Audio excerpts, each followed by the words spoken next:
تو جب پاکستان بنا وہ تو پاکستان نہیں تھا جو آپ نے ہمیں پرومس کیا تھا. تو اس لیے آپ ملک بنا چکے، اب آپ جلسوں کے نعروں کو بھول جائیے. انگریز نے جب یہاں پر 1853 میں سندھی زبان کو دفتری زبان بنایا، پاکستان اپنے قیام سے لے کر ایک خود مختار آزاد ریاست نہیں رہی ہے. پولیٹیکل کنٹیسٹیشنز کے لیے اسٹیٹ نے اپنے مفادات کے لیے ایتھنک بنیاد پہ لوگوں کو، لیکن تقسیم سے پہلے یہ تمام سیاسی مذہبی جماعتیں پاکستان کے خلاف تھیں. آپ کو جو صوبہ مجھے دے، میں آپ کو ہر صوبہ تقسیم کر کے دے دوں 50 ٹکڑوں میں.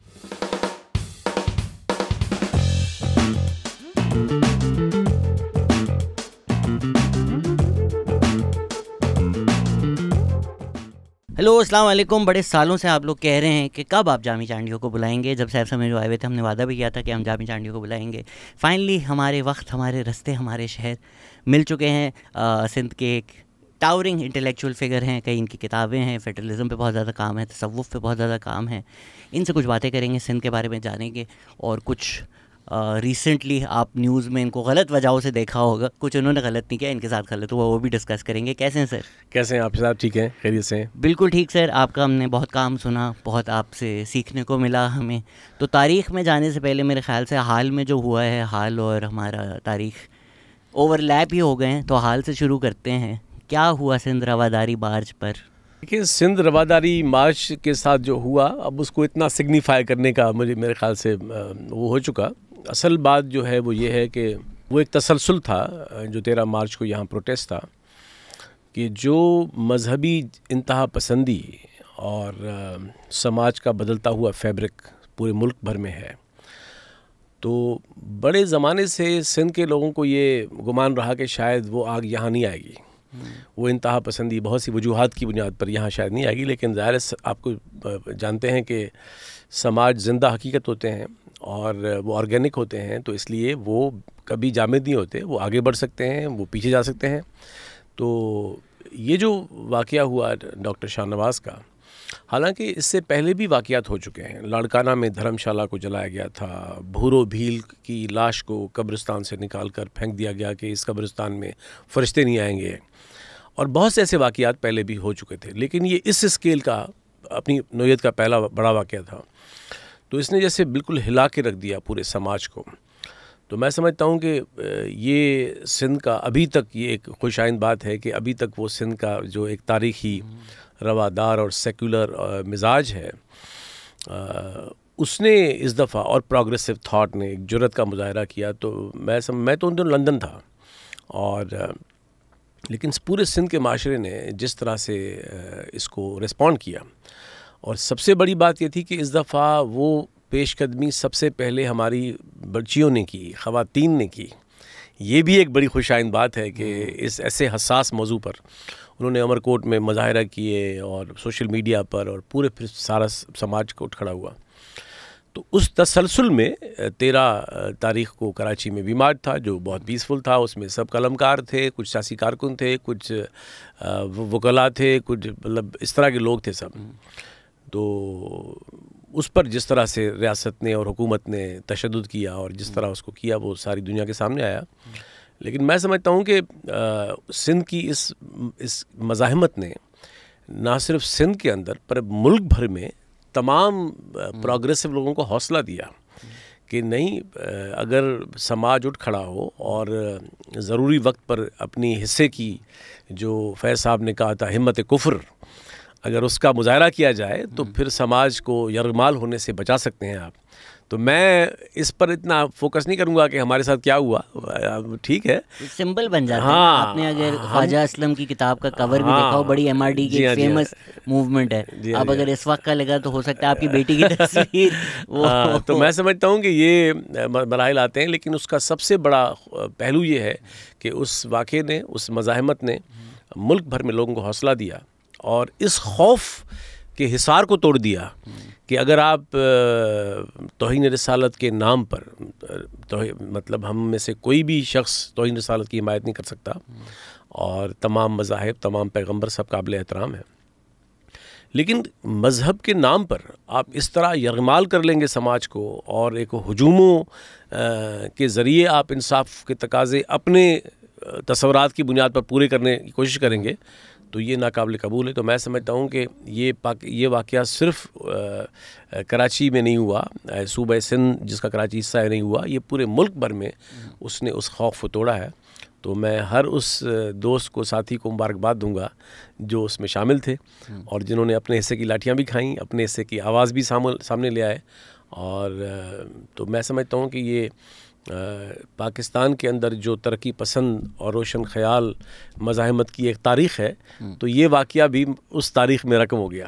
اس میں آپ صحیح کہہ رہے ہیں کہ ایک ماڈرن مینیفیسٹیشن ہے وہ what has been happening for decades. ابھی میں مٹھی بھی گیا ہوا تھا, تھینک یو, آپ نے شیئر بہت اچھا لگا مجھے. اس میں ایک کشمیر چوک ہے, تو مجھے کوئی مزاحین کہہ رہے تھے کہ ہم نے ایک چوک کا نام کشمیر رکھ دیا کہ پاکستان بھی خوش رہے. بٹ اس پہ اتنا بڑا سب سے بڑا, چوک سے بڑا TLP کا ایک پوسٹر لگا ہوا ہے. تو میں وہی دیکھ رہا تھا کہ جس طرح آپ نے توہین رسالت کا بھی ذکر کیا, اکثر ایک کنفلیشن کی جاتی ہے پاکستان میں, پاکستان اور مذہب. میں نے کئی ویڈیوز بھی بنائی کہ بھائی طارق رحمان کا بہت اچھا کام ہے کہ اردو اسلامک لینگویج نہیں ہے. The idea is to break this hegemony کہ ہر چیز اسلام کے نام پر پاکستان اسٹیٹ گھس کر لوگوں کے رائٹس کو انفرنج کر اور جب آپ کویشچن کریں تو وہ کہتے ہیں تو اسلامک ہے, آپ بلیسفیمس ہیں. TLP اور یہ سب ماڈرن مینیفیسٹیشنز آف دیٹ ہیں. اگر ہم تاریخ میں جائیں, آپ نے فیڈرلزم پر بہت زیادہ لکھا ہے, کتاب آپ کی سامنے ہی ہمارے پاس.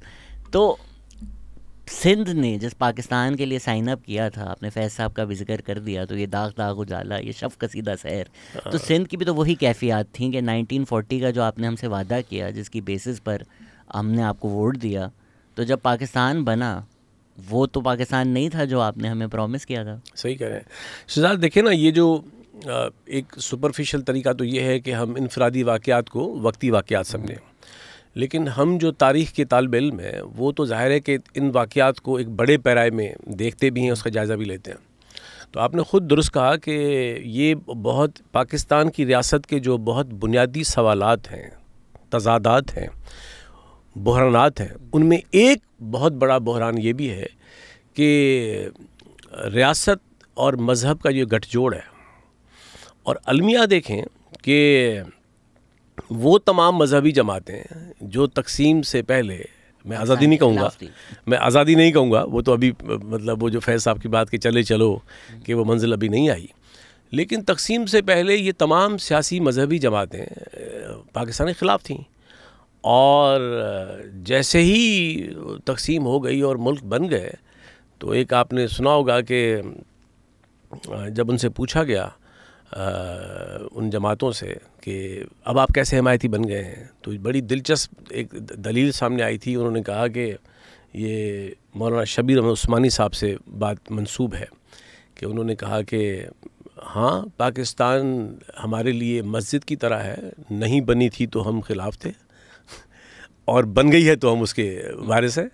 تو یہ جو پاکستان کی ریاست کے بننے سے کے ساتھ ہی اور 49 سے خاص طور پر مذہب اور ریاست کا جو گٹھ جوڑ ہے, نیکسس ہے, تو میں یہ سمجھتا ہوں اور ہماری طرح کے بہت سے لوگ یہ سمجھتے ہیں کہ پاکستان میں اس وقت جو ہم خلاف نہیں ہیں مذہب کے, تمام مذاہب کا احترام کرتے ہیں. یہ جو مذہب کے نام پر ایک پولیٹیکل مذہبیت ہے, یہ جو ایموشنل مذہبیت ہے, جس کا تعلق نہ تاریخ سے ہے, نہ علم سے ہے, نہ مذہب کے بنیادی جوہر سے ہے, یہ پولیٹیکل ہے.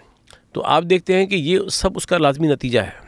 پھر آپ دیکھتے ہیں کہ آپ کے دستور میں مذہبی دفاعات, آپ کے قوانین کا اسٹرکچر میں مذہب کا عمل دخل, آپ کی سوشل پولیٹیکل پالیسیز میں کی بنیادوں میں مذہب کا عمل دخل, اور پھر ضیاء الحق کے زمانے میں جس طرح پراکسی کے طور پر پاکستان نے رول پلے کیا امریکہ کے اس سارے افغان وار میں, اور اب تک تو ہم یہ سمجھتے ہیں کہ یہ جو پاکستان بھر میں دہشت گردی کے واقعات ہو رہے ہیں اور یہ جو دن بدن ایک لامتناہی ایک سلسلہ بڑھ رہا ہے, یہ منطقی نتیجہ ہے اس اسٹریٹجک پالیسی کا جس میں آپ نے ریاست اور مذہب کو جوڑ دیا ہے. اور ہم دیکھتے ہیں, آپ جانتے ہیں کہ دنیا کی تاریخ جا کے دیکھ لیجئے, جہاں جہاں ریاست اور مذہب کا گٹھ جوڑ رہا ہے وہاں مذہب کو بھی نقصان پہنچا ہے, اور وہاں مذہب اور ریاست کے گٹھ جوڑ سے انسانی آزادیاں سلب ہوئی ہیں اور وہ سماج اور ریاستیں زوال کا شکار ہوئی ہیں.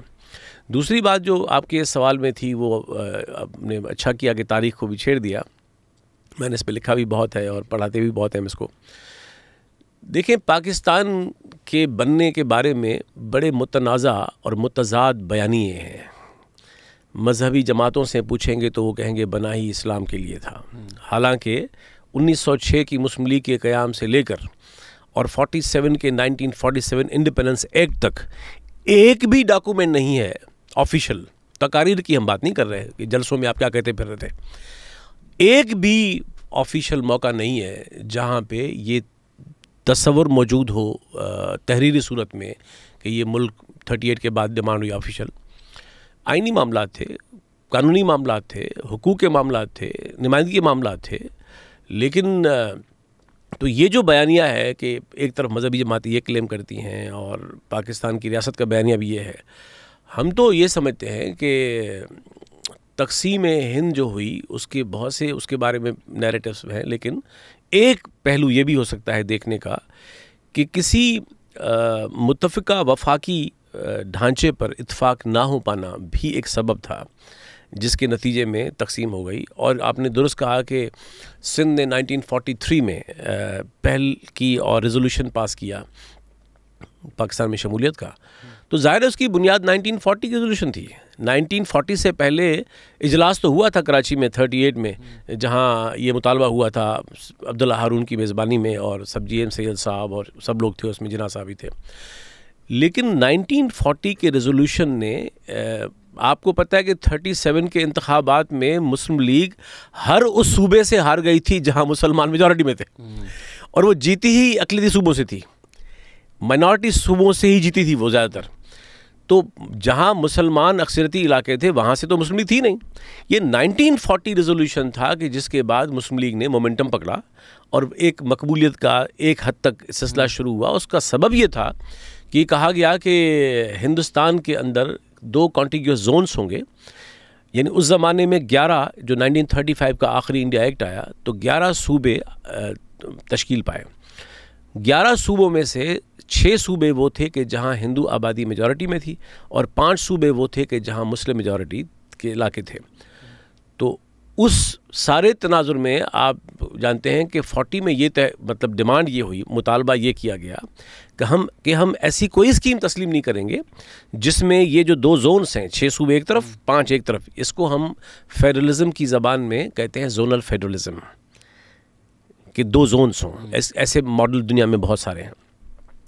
تو کہا مطالبہ یہ کیا مسلم لیگ نے کہ ہم یہ 2 زونز اور ان دونوں زونز کے اندر جو ریاستیں اسٹیٹس، کیونکہ اس زمانے میں انڈیپینڈنٹ اینڈ کانسٹیٹوئنٹ اسٹیٹس، اور اس زمانے میں پریمیئر ہوا کرتے تھے صوبوں کے، وزیر اعظم ہوا کرتے تھے، تو وہ آزاد بھی ہوں گے اور خود مختار بھی ہوں گے. تو آپ کہہ سکتے ہیں کہ یہ ایک طرح کا یا تو زونل فیڈرل ماڈل تھا یا کنفیڈرل ماڈل تھا، وفاقیت سے بھی بڑھ کر کوئی اسکیم تھی. تو اسی لیے سندھ نے 1943 میں اس کی بنیاد پر، تو یہ جو پاکستان کی باقی تاریخ ہے، تو اسی لیے میں نے تو اپنی کتابوں میں بھی لکھا ہے اور بہت سی تحریروں میں کہ یہ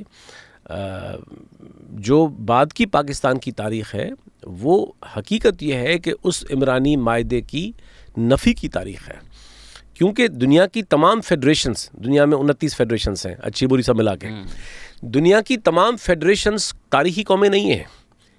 یہ ساری کی ساری جو ہے وہ 1781 میں امریکہ دنیا کی پہلی فیڈریشن بنا ہے، کنفیڈریشن، وہاں سے شروعات ہوئی ہے. تمام کی تمام دنیا کی وفاقی ریاستیں وہ متنوع ہیں، وہاں ڈائیورس سوسائٹیز ہیں اور تاریخی قومیتیں ہیں، تاریخی شناختیں ہیں، اور ان کے درمیان کوئی آئینی صورت میں عمرانی معاہدہ، عمرانی کا مطلب عمران خان اکثر عمرانی معاہدہ میں برباد کر چکا ہے. اکثر میں جاتا ہوں ملک کے مختلف علاقوں میں تو نئی نسل جو عمرانی معاہدہ سن کر سوچتی ہے شاید یہ کوئی ایک سوشل کانٹریکٹ. تو پاکستان کی جو ساری تاریخ ہے وہ انفارچونیٹلی وہ اس بنیادی فیڈرل اسپرٹ اور عمرانی معاہدے کی خلاف ورزی پر مبنی ہے، جس کے نتائج آج ہم دیکھ رہے ہیں کہ ملی نغمے تو ہم 76 سال سے گا رہے ہیں کہ اس پرچم کے سائے تلے، لیکن اسی پرچم کے سائے تلے آپ ایک عید نہیں کرتے. اسی پرچم کے سائے تلے آپ کوئی معمولی سا معمولی معاملہ لے لیں، اس وقت پاکستان کے سماج میں ان پر اتفاق رائے پیدا کرنا تقریباً ناممکن ہو گیا ہے. تو اس لیے آپ نے ایک فریجائل معاشرہ تشکیل دیا ہے, آپ نے ایک تقسیم شدہ معاشرہ. جب آپ تنوع کو, جب آپ شناختوں کو, جب آپ ان کی خود مختاری کو, ان کے حق حکمرانی کو, ان کی جغرافیائی حدود کو, ان کی تاریخیت کو نہیں مانیں گے تو ظاہر ہے کہ معاشرے تقسیم ہوں گے. تو یہ سب میں فیڈرلزم آپ سے تھوڑا زیادہ ڈسکس کرنا چاہتا ہوں, اور بیچ میں جب آپ نے کہا کہ کوئی ڈاکیومنٹڈ چیز نہیں تھی, اب اگر ہم جرمنی کی ہسٹری دیکھیں تو وہ بھی کہیں گے بھائی ڈاکیومنٹ کہاں ہے کہ ہم نے جوس کو پکڑ کے ڈالے. ڈاکیومنٹڈ تو نہیں ہے, بٹ چیزیں جو آپ بول رہے ہو ریلی میں جا کے, جو آپ باتیں کر رہے ہو, جس طرح کی آپ چیزیں کر رہے ہو, تو آپ نام رکھتے ہو مسلم لیگ, آپ کہتے ہو ہمارے الیکٹوریٹ سلیکٹ کریں, ہمیں مسلم, اب صرف مسلم کو ووٹ دیں گے. پھر آپ جب موومنٹ چل جاتی ہے پاکستان کی, آپ اس طرح کی باتیں کرتے ہیں کہ مسلم لیگ کے خلاف, کفرستان کے خلاف ووٹ ہے. آپ کہتے ہیں ڈائریکٹ ڈے آف ایکشن ہوگا. جب ڈائریکٹ ڈے ہوتا ہے اس کے بعد جو کلیشز ہوتے ہیں, ایک وائڈ اسپریڈ کنڈیمنیشن نہیں آتی کہ یار یہ غلط بات ہے, اس کو اس طرح نہیں کرنا چاہیے. پھر نعرے لگے جا رہے ہیں پاکستان کا مطلب کیا, لا الہ الا اللہ. آپ کی ریلیز میں لگ رہے ہیں نا, مطلب اگر کل کو آج ہم دیکھیں کہ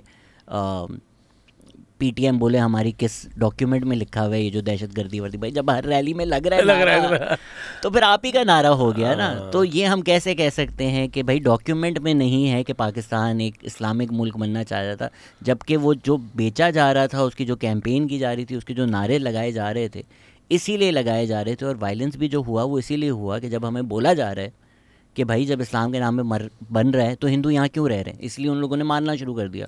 سو what the Islamic community is now claiming Pakistan should be, is in that how the people, a lot of people living in this region that came to be Pakistan understood the idea of Pakistan as it was being sold by the Muslim League. دیکھیں شہزاد, اس کو میں ذرا یوں دیکھوں اس سوال کو کہ یہ جو پاکستان کے بننے سے پہلے یہ نعرے لگ رہے تھے, مثال کے طور پر کہاں لگ رہے تھے؟ پنجاب میں تو مسلم لیگ تھی نہیں, یونینس پارٹی تھی. نعرے تو لگ رہے تھے پنجاب میں. ہاں, یہ بعد میں, یہ پنجاب میں نعرہ پہلی دفعہ 53 میں لگا ہے جب یہ احمدیوں کے خلاف لاہور میں فساد ہوئے ہیں. یہ موسٹلی یہ جو اس طرح کی سیاسی جذباتیت تھی, یہ مائنورٹی پروونسز میں زیادہ تھی. ہمارا یہ کہنا ہے کہ پاکستان کا جو سوشل کانٹریکٹ ہے وہ پاکستان کی تقسیم سے بننے سے پہلے تاریخی وحدتیں ہیں, تاریخی قومیتیں ہیں, تاریخی علاقے ہیں, ان کی اسمبلیز موجود ہیں. اور آپ نے ان اسمبلیز سے, سندھ نے تو پہل کی 43 میں, لیکن تمام کی تمام اسمبلی سوائے بلوچستان کے, چونکہ بلوچستان اس زمانے میں صوبہ تھا نہیں, وہ 70 میں بنا ہے. لیکن یہ جو شمولیت ہوئی ہے وہ آپ نے ایک کانسٹیٹیوئنٹ, جو ایک انسٹیٹیوشنس ہیں, لیجسلیچر ہے, آپ نے تو پاکستان کوئی جلسوں میں تو نہیں بنا, پاکستان کوئی ریلیوں میں تو نہیں بنا, کوئی مظاہروں میں تو نہیں بنا. پاکستان کی تشکیل ہوئی ہے آپ کے ان صوبوں کے منتخب یا موجود جو تھیں اسمبلیاں, وہاں سے آپ نے ایک لیجیٹیمیسی لی ہے, وہاں سے ایک سوشل کانٹریکٹ اخذ کیا ہے. تو یہ اگر ہم اخذ کر لیں کہ پاکستان کی بنیاد جو ہے وہ جلوسوں اور جلسوں کے نعرے تھے, تو پھر تو ایک پاکستان ہو نہیں سکتا. مطلب آپ اس زمانے کا منظرنامہ دیکھ لیجئے کہ اس زمانے میں کتنی جماعتیں تھیں. آپ 37 کے انتخابات تو دیکھ لیجئے سندھ کے, کہ جماعتیں کون سے کھڑی ہوئی تھی, مسلم لیگ تو تھی نہیں اس میں. تو سوال یہ ہے کہ آپ کسی بنیاد پر تو اتفاق کریں گے نا, کسی نقطۂ آغاز پہ اتفاق کریں گے نا. تو اس لیے ہم کہتے ہیں کہ جلوسوں اور جلسوں میں آپ کیا کہہ رہے تھے, اس کی اہمیت اتنی ہی ہے جتنی کسی بھی ایک جذباتیت کے ماحول میں ہوتی ہے. ہاں, اس لیے ہم, کیونکہ اگر ہم, میں اس لیے کیوں اس پہ زور دے رہا ہوں شہزاد, اس کی سبب ہے, اگر ہم یہ جواز مان لیں گے کہ نہیں جو جلسوں اور جلوسوں میں بیانیہ تھا اسی کی بنیاد پہ ملک بنا ہے, تو پھر تو ہمارے سارے کلیم ختم ہو جاتے ہیں. پھر تو ہم اپنے سارے جو کیس ہے پاکستان کی فیڈریشن کے اندر, اس کی بنیادیں ختم کر دیتے ہیں. ہم کہتے ہیں نہیں, ہم ایک قوم ہیں, ہم ایک آزاد وطن, خود مختار وطن تھے, جس کو انگریزوں نے 1843 میں قبضہ کر لیا. پھر ہمیں ایک صوبے کی شکل دی 1936 میں, بحال کیا, اور پھر 37 کے بعد ہماری ایک اسمبلی تھی جس کے ذریعے سے ہم پاکستان میں شامل ہوئے ہیں. تو اس لیے اگر ہم جلسے جلوسوں کی نعرے بازی کو بنیاد مان لیں گے تو پھر تو ہمارا سارا کیس چلائے گا. سر یہ قطع کلامی معاف, یہ فیکچول بات تو نہیں ہے. پہلے اگر آپ نے کہا چلے لا الہ نعرہ نہیں لگا, بٹ راول پنڈی میں میسیکرز ہوئے تھے, تو آپ اگر کہہ رہے ہیں اسمبلیز میں پاکستان بنا ہے, چلیں ادھر بھی ایک کنٹیسٹیشن کی جا سکتی ہے کہ کون اسمبلیاں ہیں, یہ ایک برٹش راج کی اسمبلیاں ہیں, یہ امیر لوگ ہیں, مان لیتے ہیں کہ اس آرگیومنٹ کو اسٹرکچر تو تھے نا, اس آرگیومنٹ کو آپ سائڈ پہ رکھتے ہیں ابھی کہ یار ہم مان لیا یہی ریپرزینٹیٹیو ہیں. پاکستان بننے سے پہلے بلوچستان میں مسلم لیگ کی گورنمنٹ نہیں ہے, ایک کوئلیشن بنا کر انہوں نے کی ہوئی ہے. پاکستان بنتا ہے, کلات بولتا ہے thank you very much, goodbye, دونوں ایوانوں نے, ٹھیک ہے, کلات کے دونوں ایوانوں نے. خیبر پختونخوا غفار خان صاحب کی گورنمنٹ ہے, اور خدائی خدمتگار کانگریس کی گورنمنٹ ہے. مسلم لیگ کو تو نہیں وہاں ووٹ ملا. پنجاب میں اینڈ میں مر کے آ کے مسلم لیگ جیتتی ہے, یونینسٹ کا وہاں پر راج تھا. تو کون ہے, مطلب آج کا جو پاکستان ہے وہ کون سی اسمبلیاں ہیں, کون ہیں جو یہ پاکستان میں کر رہے ہیں. کشمیر کا بھی مسئلہ تنازع کھڑا ہو گیا, چلیں اس کو بھی سائڈ پہ رکھتے ہیں, بٹ جو یہ 4 پروونس ہیں, سندھ کی اسمبلی کا ہی کلیئر ریزولوشن آ رہا ہے, باقیوں میں تو مسلم لیگ ریجیکٹ ہو رہی ہے. ایک ووٹ سے پنجاب شامل ہوا ہے, اور وہ بھی کس طرح ہوا ہے وہ بھی آپ کو بھی پتہ ہے. یہ آپ درست کہہ رہے ہیں, اس پر میں بالکل آپ سے متفق ہوں گا کہ سوائے سندھ اور بنگال کے, ایسٹ بنگال اور سندھ, بیسیکلی پاکستان کی تحریک میں مطلب جو انسٹیٹیوشنل جو پیش رفت تھی وہ ظاہر ہے کہ 2 صوبوں نے کی ہے. باقی پاکستان کی ڈیمانڈ کی مقبولیت زیادہ مائنورٹی پروونسز میں تھی, کیونکہ وہاں ان کا ایگزسٹینشیل ایشو تھا. ایک ایگزسٹینشیل پرابلم تھا کہ چھوٹی سی منورٹی تھی اور وہ علاقے مغل دور سے مرکز چلے آ رہے تھے پاور کے. لیکن آپ یہ صحیح کہہ رہے ہیں کہ بلوچستان کی کلات اسمبلی کے ریاست کے دونوں ایوان تھے. اس زمانے حساب لگائیں کہ قبائلی ریاست تھی, لیکن اس کے 2 ایوان تھے. تو دونوں ایوانوں نے, اور ان ایوانوں میں اس زمانے میں بزنجو صاحب بھی موجود تھے اور اکبر بگٹی صاحب بھی موجود تھے. انہوں نے رد کیا, گو کہ کلات خاندان کے وکیل رہ چکے تھے جناح صاحب, اور تعلقات بھی تھے ان کے. لیکن جس انداز سے کوئٹہ میونسپل سے ریزولوشن پاس کروا کے آپ نے شامل کر لیا ایک صوبے کو, ایک شہر کا کروا کر آپ نے بولا پورا کر لیا, ہاں, تو یہ ظاہر ہے کہ نقطۂ آغاز سے پرابلم ہے. اچھا, اس کو بھی آپ حل کر سکتے تھے اگر آپ ان کو واقعی, پاکستان کی 43% زمین بلوچستان کے پاس ہے, 43% اس ویسٹ پاکستان جو آج کا پاکستان ہے, تو ان کو اگر آپ خود مختار صوبہ بناتے, ان کی قومیتوں کی شناختوں کی قدر کرتے, ان کو وسائل پر ان کی دسترس کرتے, میں سمجھتا ہوں شاید تاریخ ایسے ہوتی ہے کہ یہ مسائل حل ہو سکتے تھے. کینیڈا میں کیوبیک میں کتنی موومنٹ تھی, اسٹرانگ موومنٹ تھی سیپریٹسٹ, لیکن ریفرینڈم ہوا, دستور تبدیل ہوا, رائٹ ٹو سیسیشن آئین میں شک آ گئی, ایک پیسفل ڈیموکریٹک راستے بنا دیے گئے کہ آپ یہ کر سکتے ہیں. تو ہم دیکھتے ہیں کہ آج وہاں اس طرح کی موومنٹ نہیں ہے. اسکاٹ لینڈ میں آپ نے دیکھا کہ ریفرینڈم ہوا, آپ دیکھیں کہ اسپین میں آج بھی مسائل ہیں, لیکن کانسٹیٹیوشن اور پولیٹیکل سسٹم کے اندر, اداروں کے اندر پیسفل راستے ہیں. آپ نے بات کی دلچسپ اور صحیح کہا آپ نے کہ خیبر پختونخوا جو زمانے میں صوبہ سرحد تھا, ایک فراڈولنٹ ریفرینڈم جس کا سب ریکارڈ موجود ہے. آپ کو پتا ہوگا کہ یہ تو پڑھاتے نہیں ہسٹری میں اس طرح سے, بیلٹ پیپر پر جس میں ریفرینڈم ہوا اس میں یہ نہیں لکھا گیا تھا, فارم 47 کی گورنمنٹ نہیں لکھا گیا تھا شہزاد کہ آپ پاکستان میں شامل ہوں گے. اچھا, مجھے ان کے لیے احترام ہے, جو بھی فیصلہ کرتے وہ ان کا حق استحقاق تھا, لیکن میں تاریخ کا ریکارڈ بتا رہا ہوں. اس پر 2 نشان تھے, مسجد اور مندر کے. اب ایک عام مسلم پشتون سے آپ پوچھیں گے کہ آپ کے پاس یہ 2 چوائسز ہیں, مسجد یا مندر, اور آپ نے ٹھپا لگانا ہے, تو وہ کیا کرتا؟ اور آپ نے رات کو اناؤنس کر دیا کہ دیکھیں سارے ووٹ تو اس طرف آ گئے. یہ مسائل شروع سے ہیں. لیکن میں آپ کو سب یہ سچائی ہے, تو آپ کیسے کہہ سکتے ہیں کہ پاکستان کا فیصلہ عواموں میں, جلسوں میں نہیں ہوا, اسمبلیوں میں, جبکہ یہ اس طرح ہو رہا ہے. میں اس کو یوں دیکھتا ہوں, میں اس کو نظر انداز نہیں کر رہا کہ یہ پبلک میں نہیں تھے بیانیے, میں اس کو اور طرح لے آتا ہوں, ایک اور زاویے سے دیکھتے ہیں. دیکھیں, پاکستان ایک تاریخی ملک تو ہے نہیں, نہ تاریخی قوم ہے. پاکستان ایک ڈائیورس سوسائٹی ہے جہاں ہر طرح کا تنوع ہے, اور اس کی تفصیل میں جانے کی ضرورت نہیں ہے. آرگیوبلی کوئی ملک تاریخی نہیں ہوتا, وہ جو بینیڈکٹ اینڈرسن کا دنیا کی تمام فیڈریشنز ہسٹوریکل نیشنز نہیں ہوتی, وہ ہیں ہی. اوکے, اب سوال یہ ہے کہ چلے اب اس چکر میں یہ بھی اکیڈمک اب بحث ہو سکتی ہے کہ پارٹیشن درست ہوئی غلط ہوئی, کون ذمہ دار تھا. بڑے آپ کے اپنے پروگرام بھی بڑے اچھے کیے ہیں, ڈاکٹر اشتیاق صاحب کے ساتھ, عائشہ جلال کے ساتھ کیے. ٹھیک ہے, کمپیٹنگ نیریٹیوز ہیں اور دونوں اسکالر ہیں, تو مطلب یہ اچھا مکالمہ ہے, اس پہ ہم بات کر سکتے ہیں. لیکن میں اب آگے بڑھوں آگے اس سوال سے قطع نظر کہ وہ صحیح بنا تھا یا غلط بنا تھا, تقسیم درست تھی یا غلط تھی, گو کہ اس کے بارے میں میرے پاس اپنی پوزیشن ہے. لیکن ہیونگ سیڈ آل دس, میں یہ کہہ رہا ہوں کہ اب چلے بن چکا نا, تو دنیا میں کچھ بنیادی طے شدہ یا ایگریڈ کچھ پرنسپلس ہیں, کچھ تقاضے ہیں, کچھ پری ریکویزٹس ہیں کہ آخر وفاقی مملکتیں کن بنیادوں پر چل سکتی ہیں کامیابی کے ساتھ. آپ کو مثال لے لیجئے کہ نائجیریا کی مثال لے لیجئے, ہم یہ پڑھاتے ہیں کیس اسٹڈیز میں.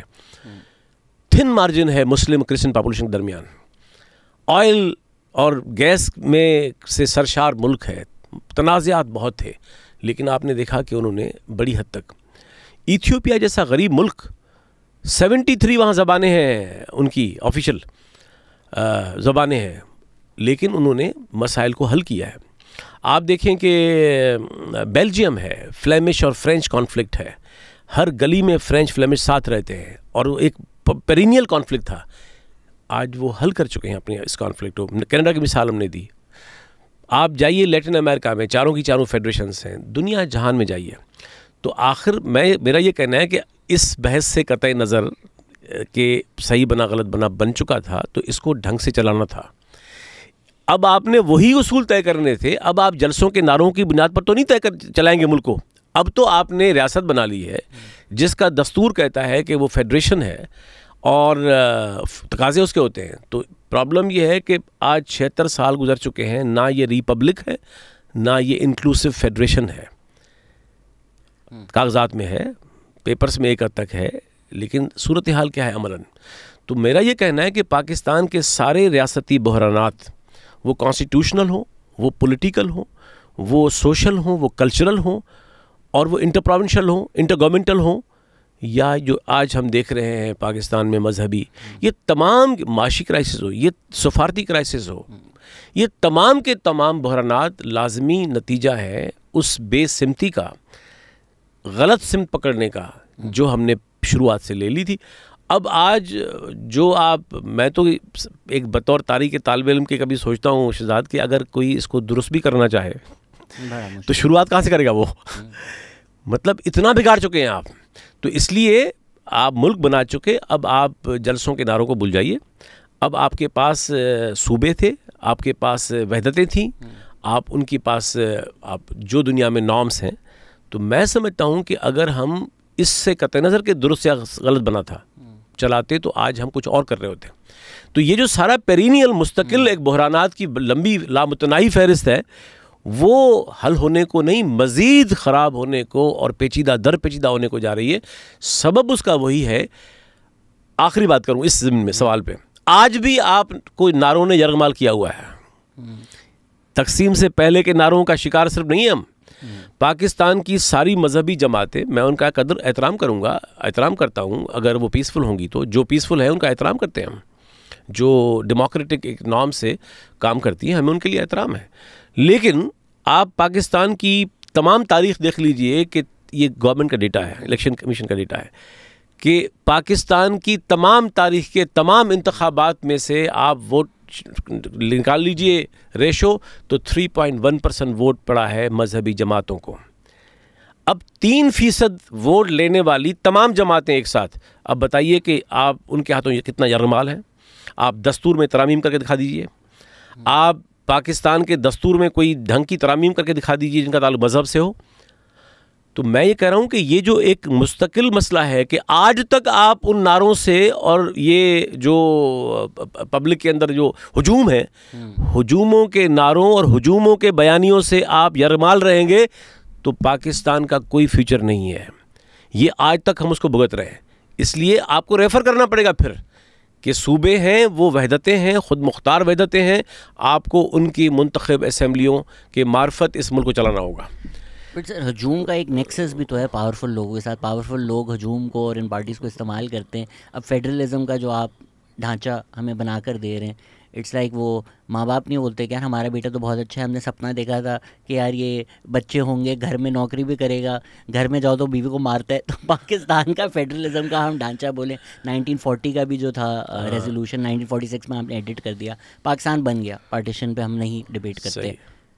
ہفتے بعد آپ عبدالغفار خان کی گورنمنٹ کو ڈسمس کر دیتے ہیں, ڈاکٹر خان کی گورنمنٹ کو آپ نے ڈسمس کیا وہاں پر, کلات کو آپ نے اگلے سال انیکس کیا, سندھ سے آپ نے کراچی کو الگ کیا. آپ نے محمد وسیم کی کتاب کا بھی ذکر کیا اپنے لیکچر میں, انہوں نے اس میں بھی بتایا ہوا ہے کہ یہ کتنی زیادتی تھی. اس پہ بعد میں آئیں گے کراچی اور سندھ والا, I would love to get your opinion on that.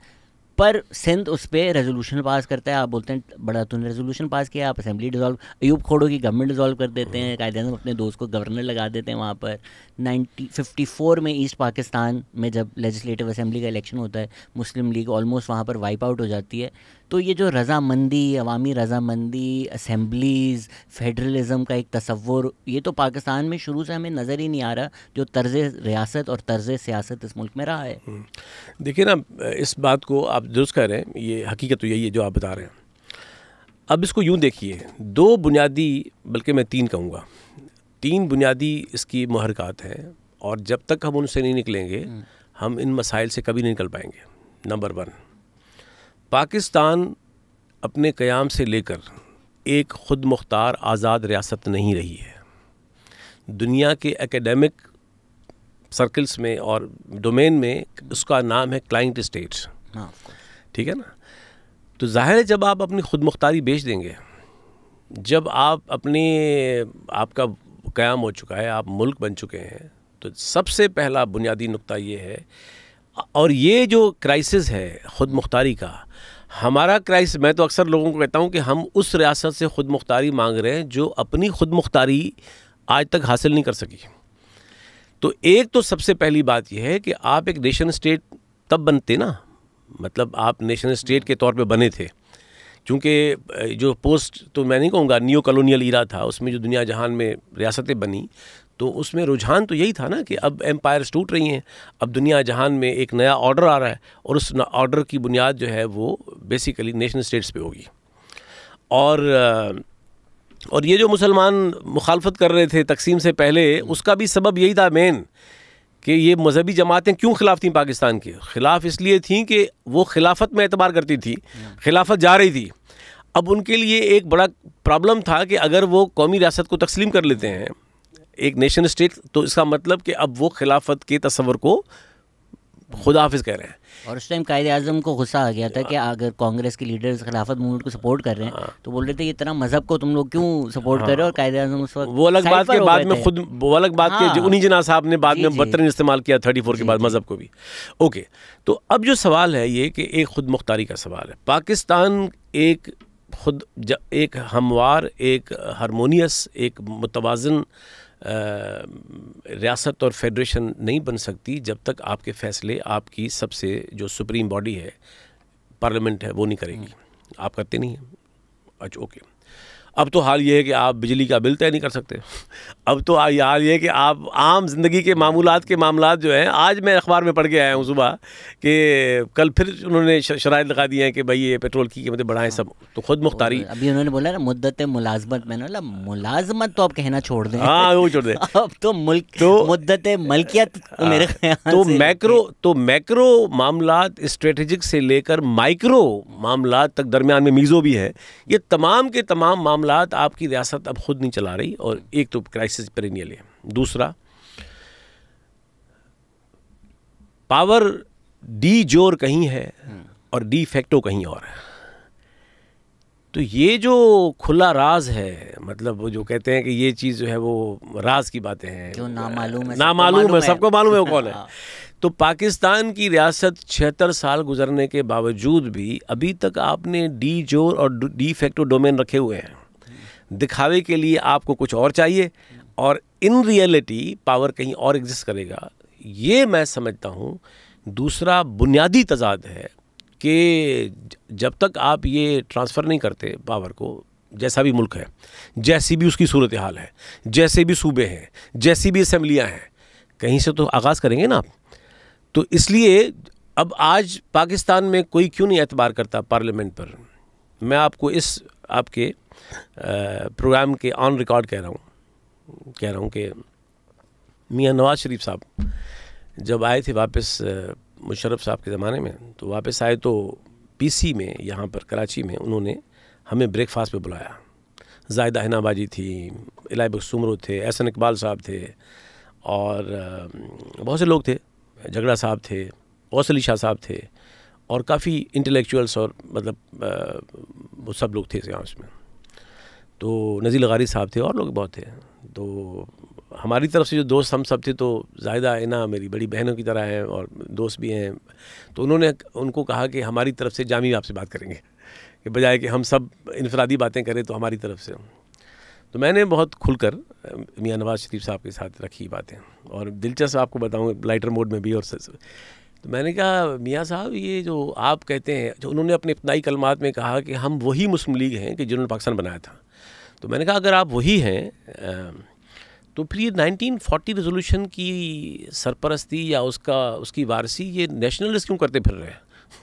وہ تو آپ کرنی آپ کو چاہیے، وہ تو آپ کی جماعت کی ڈیمانڈ تھی، ریزولوشن تھا، تو مسلم لیگ کیوں اس سے لا تعلق ہے؟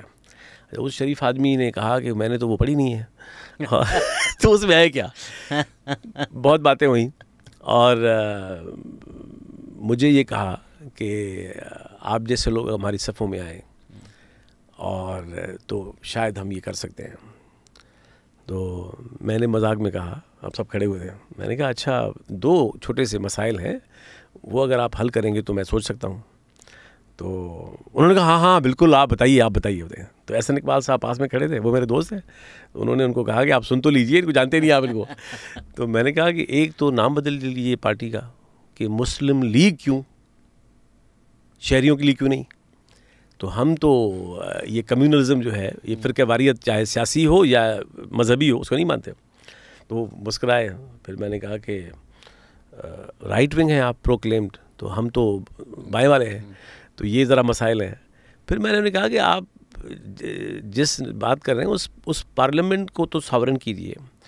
آج پاکستان کا کرائسس یہی ہے نا کہ لوگوں کو اعتبار نہیں کہ یہ اسمبلیاں خود مختار ہیں. تو دوسرا میرا کہنا یہ ہوگا کہ ملک کی خود مختاری، اور دوسرا کہ یہ جو ڈی فیکٹو، اور تیسرا آپ نے تکلف سے نام تو رکھا ہوا ہے نا پاکستان کا کہ ری پبلک ہے. چلیں اسلامک ہی صحیح، ری پبلک کا مطلب تو یہ ہے کہ شہریوں کی ریاست ہوگی. اور پھر فیڈریشن کو بھی آپ نے آئین میں رکھا ہوا ہے کہ یہ فیڈریشن ہے. تو جو منیمم تقاضے ہیں، جو دنیا میں منیمم تقاضے ہوتے ہیں کسی ری پبلک کے، تو یہ جو پاکستان کے سارے کرائسس ہیں، تو میں یہ کہنا چاہ رہا ہوں کہ آج بھی یا تو ہم ان اداروں کے ہاتھوں یرغمال ہیں جن کا یہ کام نہیں ہے، یا ہم ہجوموں کے ہاتھوں یرغمال ہیں. تو 76 سال گزرنے کے باوجود آپ کے اسمبلیوں کی، پارلیمنٹ کی، آپ کی ان کی حیثیت کیا رہ جاتی ہے جب آپ نے بنیادی معاملات پر ہجوموں کے آگے سرنگوں ہونا ہے اور یرغمال ہونا ہے، اور پاور کے معنوں میں آپ نے کہیں اور رجوع کرنا ہے. تو میں سمجھتا ہوں کہ یہ بنیادی سوالات ہیں. اور المیہ دیکھ لیجئے کہ آج کے پاکستان کی، مجھے بی بی نے 2 مرتبہ، بینظیر صاحبہ نے مجھے کہا کہ آج بھی میرے ان باکس میں ان کے سارے ای میل پڑے ہوئے ہیں، مجھے کہا کہ آپ ہماری جماعت میں. تو میں نے کہا ہم تو آپ سے لڑنے والے، ہم تو اس طرف والے ہیں، ہم تو پاور کو چیلنج کرنے والے لوگ ہیں، تو ہم کیسے جوائن کریں گے؟ بڑی لمبی بات. تو میں نے کہا آپ سمجھتی ہیں کہ جو ہم کردار اس طرف ادا کر سکتے ہیں اس سے بھی ہاتھ اٹھا لیں، وہاں تو کر نہیں پائیں گے. پاکستان میں مجھے بتائیے کہ میرے بہت پیارے دوست ہیں، رضا ربانی صاحب بڑے معتبر آدمی ہیں، قابل آدمی ہیں، میرے بڑے پیارے دوست بھی ہیں. اور ہمارے دوستی کا ایک کی بنیاد یہ وفاقیت کا تصور بھی ہے کہ وہ بھی اس پہ انہوں نے کام کیا ہے. اس سطح کے لوگ بھی بے بس نظر آتے ہیں ایسے معاملات پہ. وہ اختلاف کرتے ہیں کہ یہ غلط ہو رہا ہے، کر نہیں پاتے کچھ بھی. تو پھر یہ کیسے ہوگا؟ تو اس لیے میں یہ سمجھتا ہوں کہ پاکستان کے اندر جب تک آپ یہ ہجوموں کے ہاتھوں یرغمال ہونا بند نہیں کریں گے اور پاور کو جہاں ہونا چاہیے وہاں شفٹ نہیں کریں گے، کچھ نہیں ہونے والا ہے اس ملک میں. مزید بگڑے گا، بگڑ رہا ہے. اور ایک المیہ یہ ہے کہ بہت چھوٹی سطح کے لوگ پاور پر قابض ہیں، نہ ان کو تاریخ کا ادراک ہے، نہ وہ دنیا جہان کی تاریخ سے کچھ سیکھنے والے لوگ ہیں، نہ اپنی تاریخ سے سیکھنے والے لوگ ہیں. بہت چھوٹے دماغوں کے، بہت چھوٹی قابلیت کے، چھوٹی علمیت کے، بہت محدود ذہنوں کے لوگ ہیں کہ جو آپ کی پاور اسٹرکچر کے اوپر بیٹھے ہوئے ہیں اور نتیجہ آپ کے سامنے ہے. تو اس لیے یہ جو آج کا پاکستان کی دیکھیں ضیاء الحق کے زمانے میں ریاست کے ساتھ لوگ جمہوری تحریک میں مزاحمت کر رہے تھے لیکن معاشرہ تھا پھر بھی. آج جو آپ منظرنامہ دیکھ رہے ہیں پورے ملک کا تو اس کا مطلب کہ ریاست کو تو ٹھیک آپ کر نہیں پائے, وہ معاشرہ بھی آپ گنوا چکے ہیں. اس کو اگر ہم دیکھیں کہ معاشرہ ہم نے کیسے گنوایا, آئی گیس آپ نے ضیاء الحق کا ذکر کیا, اگر ہم سندھ رواداری میں جو چیز دیکھ رہے ہیں وہ پھر MRD میں ہم نے دیکھی تھی, اس سے پہلے اینٹی ون یونٹ موومنٹ میں ہم نے دیکھی تھی. اگر ہم سندھ پر آئیں اسپیسیفکلی, کیا فیڈرل ٹیریٹری بنانا کراچی کو سندھ سے الگ کرنا, اور میں آپ کو یہ تصدیق شدہ بتا سکتا ہوں کہ یہ باتیں پھر سے ڈسکس کی جا رہی ہیں کہ کراچی اور لاہور اور پشاور اور کوئٹہ جو کیپٹلز ہیں ان کو فیڈرل ٹیریٹری, یہ ایک آئیڈیا کہیں نہ کہیں فلوٹ ہوا ہے. تو جو پاکستان بنا ہے آتے ہی آپ نے کراچی الگ کر دیا اس حد تک کہ آج لوگوں کے تصور میں, لوگوں کی امیجنیشن میں کراچی اور سندھ ہو گیا ہے, اور لوگ اس طرح کی باتیں کرنا شروع ہو گئی ہیں. کراچی تو کبھی سندھ کا حصہ ہی نہیں تھا, کچھ لوگ کہتے کراچی بلوچستان کا حصہ تھا. تو میں تعجب میں چلا جاتا ہوں. تو پاکستان نے جو پہلا آئی تھنک چھرا بھوکا سندھ میں, کیا یہ وڈ بی فیئر ٹو سے دس؟ آپ شہزاد صحیح کہہ رہے ہیں کہ یہ سندھ کو جب پاکستان میں اس کی شمولیت ہوئی, اور سب سے بڑھ کر شوق بھی ان کو تھا, بنگال اور سندھ کو تھا. تو ہم سندھ کو مذاق اڑا رہے ہیں, but I guess Bombay presidency سے الگ ہونا سندھ کا زیادہ انٹرسٹ تھا. ہاں, لیکن ظاہر ہے کہ وہ تجربات تھے نا. 88 ایئر سندھ کو لگے بامبے سے جدا ہونے میں, یعنی 1847 میں بامبے کے ساتھ انیکس ہوا سندھ, اور 1 اپریل 36 کو جدا ہوا. 88 ایئرس لگے سندھ کو وہاں سے. تو یہ آپ صحیح کہہ رہے ہیں کہ سندھ کی پاکستان میں شمولیت 40 ریزولوشن کے بعد اسی لیے ذہن بنا کہ ان کو تلخ تجربہ تھا سینٹرلسٹ ٹینڈنسیز کا. تو وہ جو سینٹرلسٹ ٹینڈنسیز تھی, اور کانگریس جس کی بہت سی باتیں, لیکن یہ المیہ بھی تو ہے ہاں کہ کانگریس کی جو پوزیشن تھی صوبائی خودمختاری پر وہ بڑی بری تھی. پاکستان بننے کے بعد کراچی کی علیحدگی ہو گئی اور سندھ سے, تو یہ سب سے بڑا پہلا حادثہ تھا جس میں سندھ کو لگا کہ یہ تو ہم آئے تھے یہاں خود مختاری حاصل کرنے, آئے تھے اپنا آزاد اور خود مختار وجود کی بچانے کے لیے, یہ کیا ہو گیا. اور آپ کراچی صرف شہر تو نہیں ہے, وہ صدیوں سے مطلب آلموسٹ 18 سینچری سے جو یہ کالونیل زمانے میں بنا, تو یہ سب سے بڑا ایک اکنامک ہب بھی رہا, شہر بھی رہا. اس کی علیحدگی سندھ کے لیے بہت بڑا ایک حادثہ تھا. اب جو آپ کہہ رہے ہیں کہ یہ جو نفسیات بنا دی گئی ہے, آپ نے دیکھا ہوگا کہ کسی سندھی کے سامنے جب کوئی کہتا ہے کراچی اور سندھ, تو اس کو وہ ایک بہت بدترین ایبیوز لگتا ہے. شاید وہ اپنی پرسنل ذات کے حوالے سے بڑی گالی برداشت کر لے, لیکن سندھ اور کراچی کا لفظ سنتے اس کے اندر ایک اس کی تبدیل. تو میں سمجھتا ہوں کہ یہ پاکستان بننے سے کے زمانے سے جو حکمران طبقہ تھا, اور جس کے سرغنہ لیاقت علی خان تھے مینلی, جو وہاں سے سارا, میں اردو بولنے والے آبادی کو اپنی آبادی سمجھتا ہوں, ان کے بچوں کو اپنے بچوں کی طرح سمجھتا ہوں. میں ان کے اور سندھی بولنے والوں کے درمیان کسی قسم کی تفریق کا اگر ہوگی تو میں سب سے پہلا کھڑا ہوں گا اس کے خلاف. وہ ہم عام آدمی کی بات نہیں کر رہے. اب وہ تاریخ کے نتیجے میں حادثہ کہہ لیں جو بھی تھا, اب وہ یہیں کے لوگ ہیں. اردو بھی ہماری اپنی زبان ہے, اس کے خلاف ہمیں کوئی, میں تو لکھتا اردو میں ہوں, میں اردو ادب کا شاگرد ہوں, طالب علم ہوں. تو اس لیے سوال عام آبادی اور زبان کا نہیں ہے, نہ شناخت کا سوال ہے, پاور تھا اسٹرکچر کا سوال. تو یہ جو ایک بدنیتی سے پہلے دن سے ایک مکالمہ, ایک نیریٹو پیدا کیا گیا, ایک بیانیہ کراچی اور سندھ, تو اس کا نتیجہ ہے کہ اب لوگوں کی نفسیات میں یہ بات بٹھا دی گئی ہے کہ دوسرے صوبوں میں بھی جائیں تو لوگ یہ بغیر کسی بدنیتی کے بھی کوائن کر لیتے ہیں کراچی اور سندھ, اور بہت سے موقعوں پہ. دیکھیں میں اس کو یوں سمجھتا ہوں کہ جس کسی کے ذہن میں یہ بات ہے, اس کا مطلب کہ ان کو حساسیت کا اندازہ نہیں ہے. کہیں ڈسکس ہو رہا ہے, میں سنتا ہوں, میں اسلام آباد میں بہت رہتا ہوں, بڑے پارلیمنٹرینس کو پڑھاتے رہے ہیں, ڈپلومیٹک سرکلس میں اٹھتے بیٹھتے ہیں, تو یہ میں باتیں وہاں میں بھی سنتا ہوں, یہ باتیں رہتی ہیں. لیکن ان کو میں یہی کہتا ہوں کہ پھر اس کا مطلب کہ آپ کو ان معاملات کی جو سیاسی حساسیت ہے اس کا اندازہ نہیں ہے. دوسری بات, جو اس تصور کے نتائج ہو سکتے ہیں اس کا آپ کو اندازہ نہیں ہے.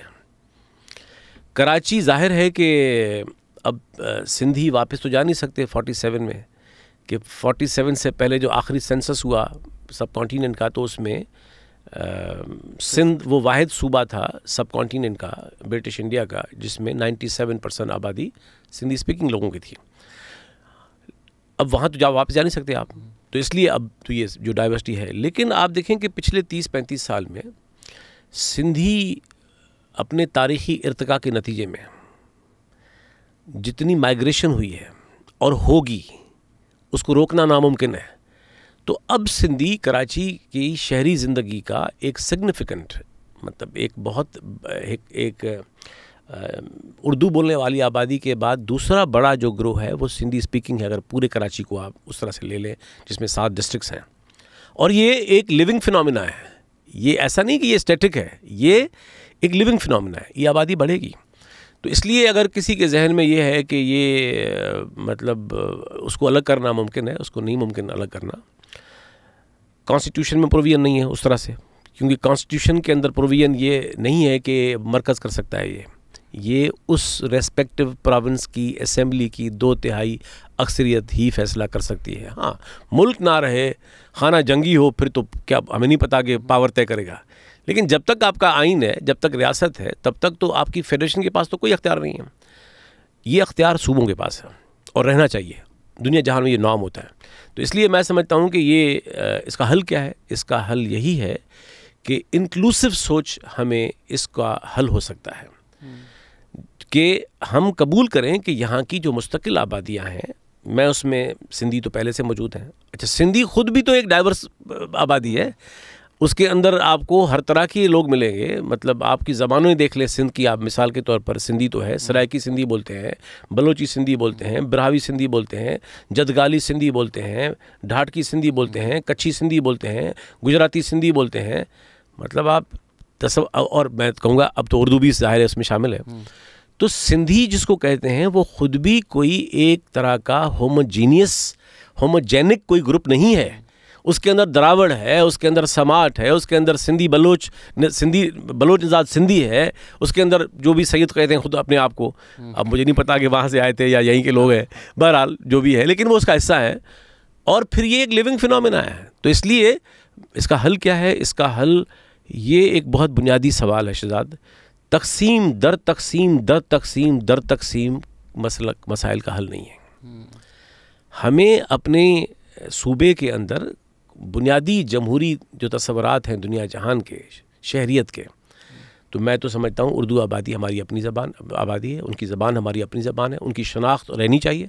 ذیلی شناختیں ہوتی ہیں، میں کبھی اس کو قبول نہیں کروں گا کہ آپ اپنی شناختوں کو کمپرومائز کر دیں. نہیں، آپ وطن کو وطن مانیں گے اور وطن کی جو بنیادی مفادات ہیں اس میں ساتھ کھڑے ہوں گے، اور اس میں ذیلی تنوع آپ کا حق ہے کہ آپ اس کو قائم رکھیں. یہی دنیا جہان میں اصول ہے. اور اسی طرح میں یہ سمجھتا ہوں کہ جو پنجابی سیٹلر آبادی ہے، آپ کو پتہ ہے کہ غلام معراج جب بنا تھا تو اس زمانے میں بھی مائگریشن ہوئی تھی. پھر 1 یونٹ کے 15 سالوں میں بہت بڑے پیمانے پر زمینیں دی گئیں جو کہ ظلم ہوا. لیکن تاریخ ہے. اب آپ جائیے سانگڑ میں اور نواب شاہ میں اور نوشہر و فیروز میں اور بدین میں، تو آپ کو جو وہاں کی مقامی سیٹلر پنجابی آبادی ہے وہ تو سندھی ہو چکی ہے مکمل طور پہ. اب وہ میری طرح سندھی بولتے ہیں، ان کے بچے سندھی بولتے ہیں، وہ سندھی پڑھتے ہیں. اب وہ ہماری اب ان کی میں انہیں کہتا ہوں شہزاد، میں انہیں کہتا ہوں کہ اب تمہاری پنجابی شناخت ایسی جیسے میں چانڈیو ہوں. اب وہ تمہاری ذات ہے، اب وہ تمہاری قومیت نہیں ہے، کیونکہ آپ رچ بچ چکے ہیں زمین میں. تو اس لیے یہ ہمیں سوچنا پڑے گا کہ انسانی سماج آرگینک ہوتے ہیں، ان میں صلاحیت ہوتی ہے کہ تنوع کو زندہ رکھیں اور ہر زمانے میں نئے آنے والے لوگوں کو ایک توازن کے ساتھ اپنے مجموعی طور پر ایک موزائک جو ہے آپ کی ایک اس کا حصہ رہنے دیں. تو اس لیے اس کا حل تقسیم میں، یہ جتنے لوگوں نے، جتنی مفاد پرست قوتوں نے، جتنی اس بدنیت ذہنیت نے ہمیں ہمارے عوام کو، ہمارے لوگوں کو تقسیم کرنے کا یہ نقصان دہ ہے، تباہ کیا اس نے. حل کیا ہے؟ حل یہ ہے کہ یہ سندھ ان تمام لوگوں کا مستقل وطن ہے جو مستقل طور پہ یہیں رہتے ہیں، یہیں دفن ہوں گے، یہیں کماتے ہیں، یہیں خرچ کریں گے، وہ کہیں باہر نہیں جائیں گے، مطلب آبادی کے طور پر. تو اس لیے انکلوسیو سوچ کے ساتھ ایک کازموپولیٹن ایک قومی شناخت اور قومی وجود کی تشکیل ہی 21ویں صدی کا ایک تصور ہے، اور میں سمجھتا ہوں کہ تقسیم سے معاشرے آگے نہیں بڑھیں گے. کتنا تقسیم کریں گے؟ تو تقسیم کے تو 50 معیارات ہیں. مطلب آپ صرف زبان پہ کریں گے، پھر آپ نسل پہ نہیں کریں گے. اگر آپ تقسیم کرنے پہ آئیں گے تو میں اسی سندھ کے سماج کو، یہ میری کتاب اسی موضوع پہ ہے، تو اسی موضوع پہ ہے کہ یہ ڈائیورسٹی پاکستان میں، تو میں آپ کو جو صوبہ مجھے دیں میں آپ کو ہر صوبہ تقسیم کر کے دے دوں 50 ٹکڑوں میں. یہ تو آپ کی نوکری پکی ہو گئی ہے جہاں اسی ادارے میں اگر وہ یہ سن رہے ہیں اس کو ابھی فون کرو. سر صحیح کہہ رہے ہیں آپ، آئیڈینٹی فلوئڈ ہوتے ہیں. میرے ایک دوست ہیں علی عبداللہ دورانی، وہ کراچی کی آئیڈینٹی یا مہاجر آئیڈینٹی ہمیشہ سے ان سے منسلک کی جاتی ہے، کہا جاتا ہے. ابھی وہ ریسنٹلی آئے ہوئے تھے تو انہوں نے مجھے بتایا کہ ہم تو دورانی ٹرائب افغان. میں نے ارے میں نے کبھی کلک ہی نہیں کیا. تو وہ کسی زمانے میں افغان تھے، پھر وہ انڈیا گئے، پھر وہ یہاں پر آئے.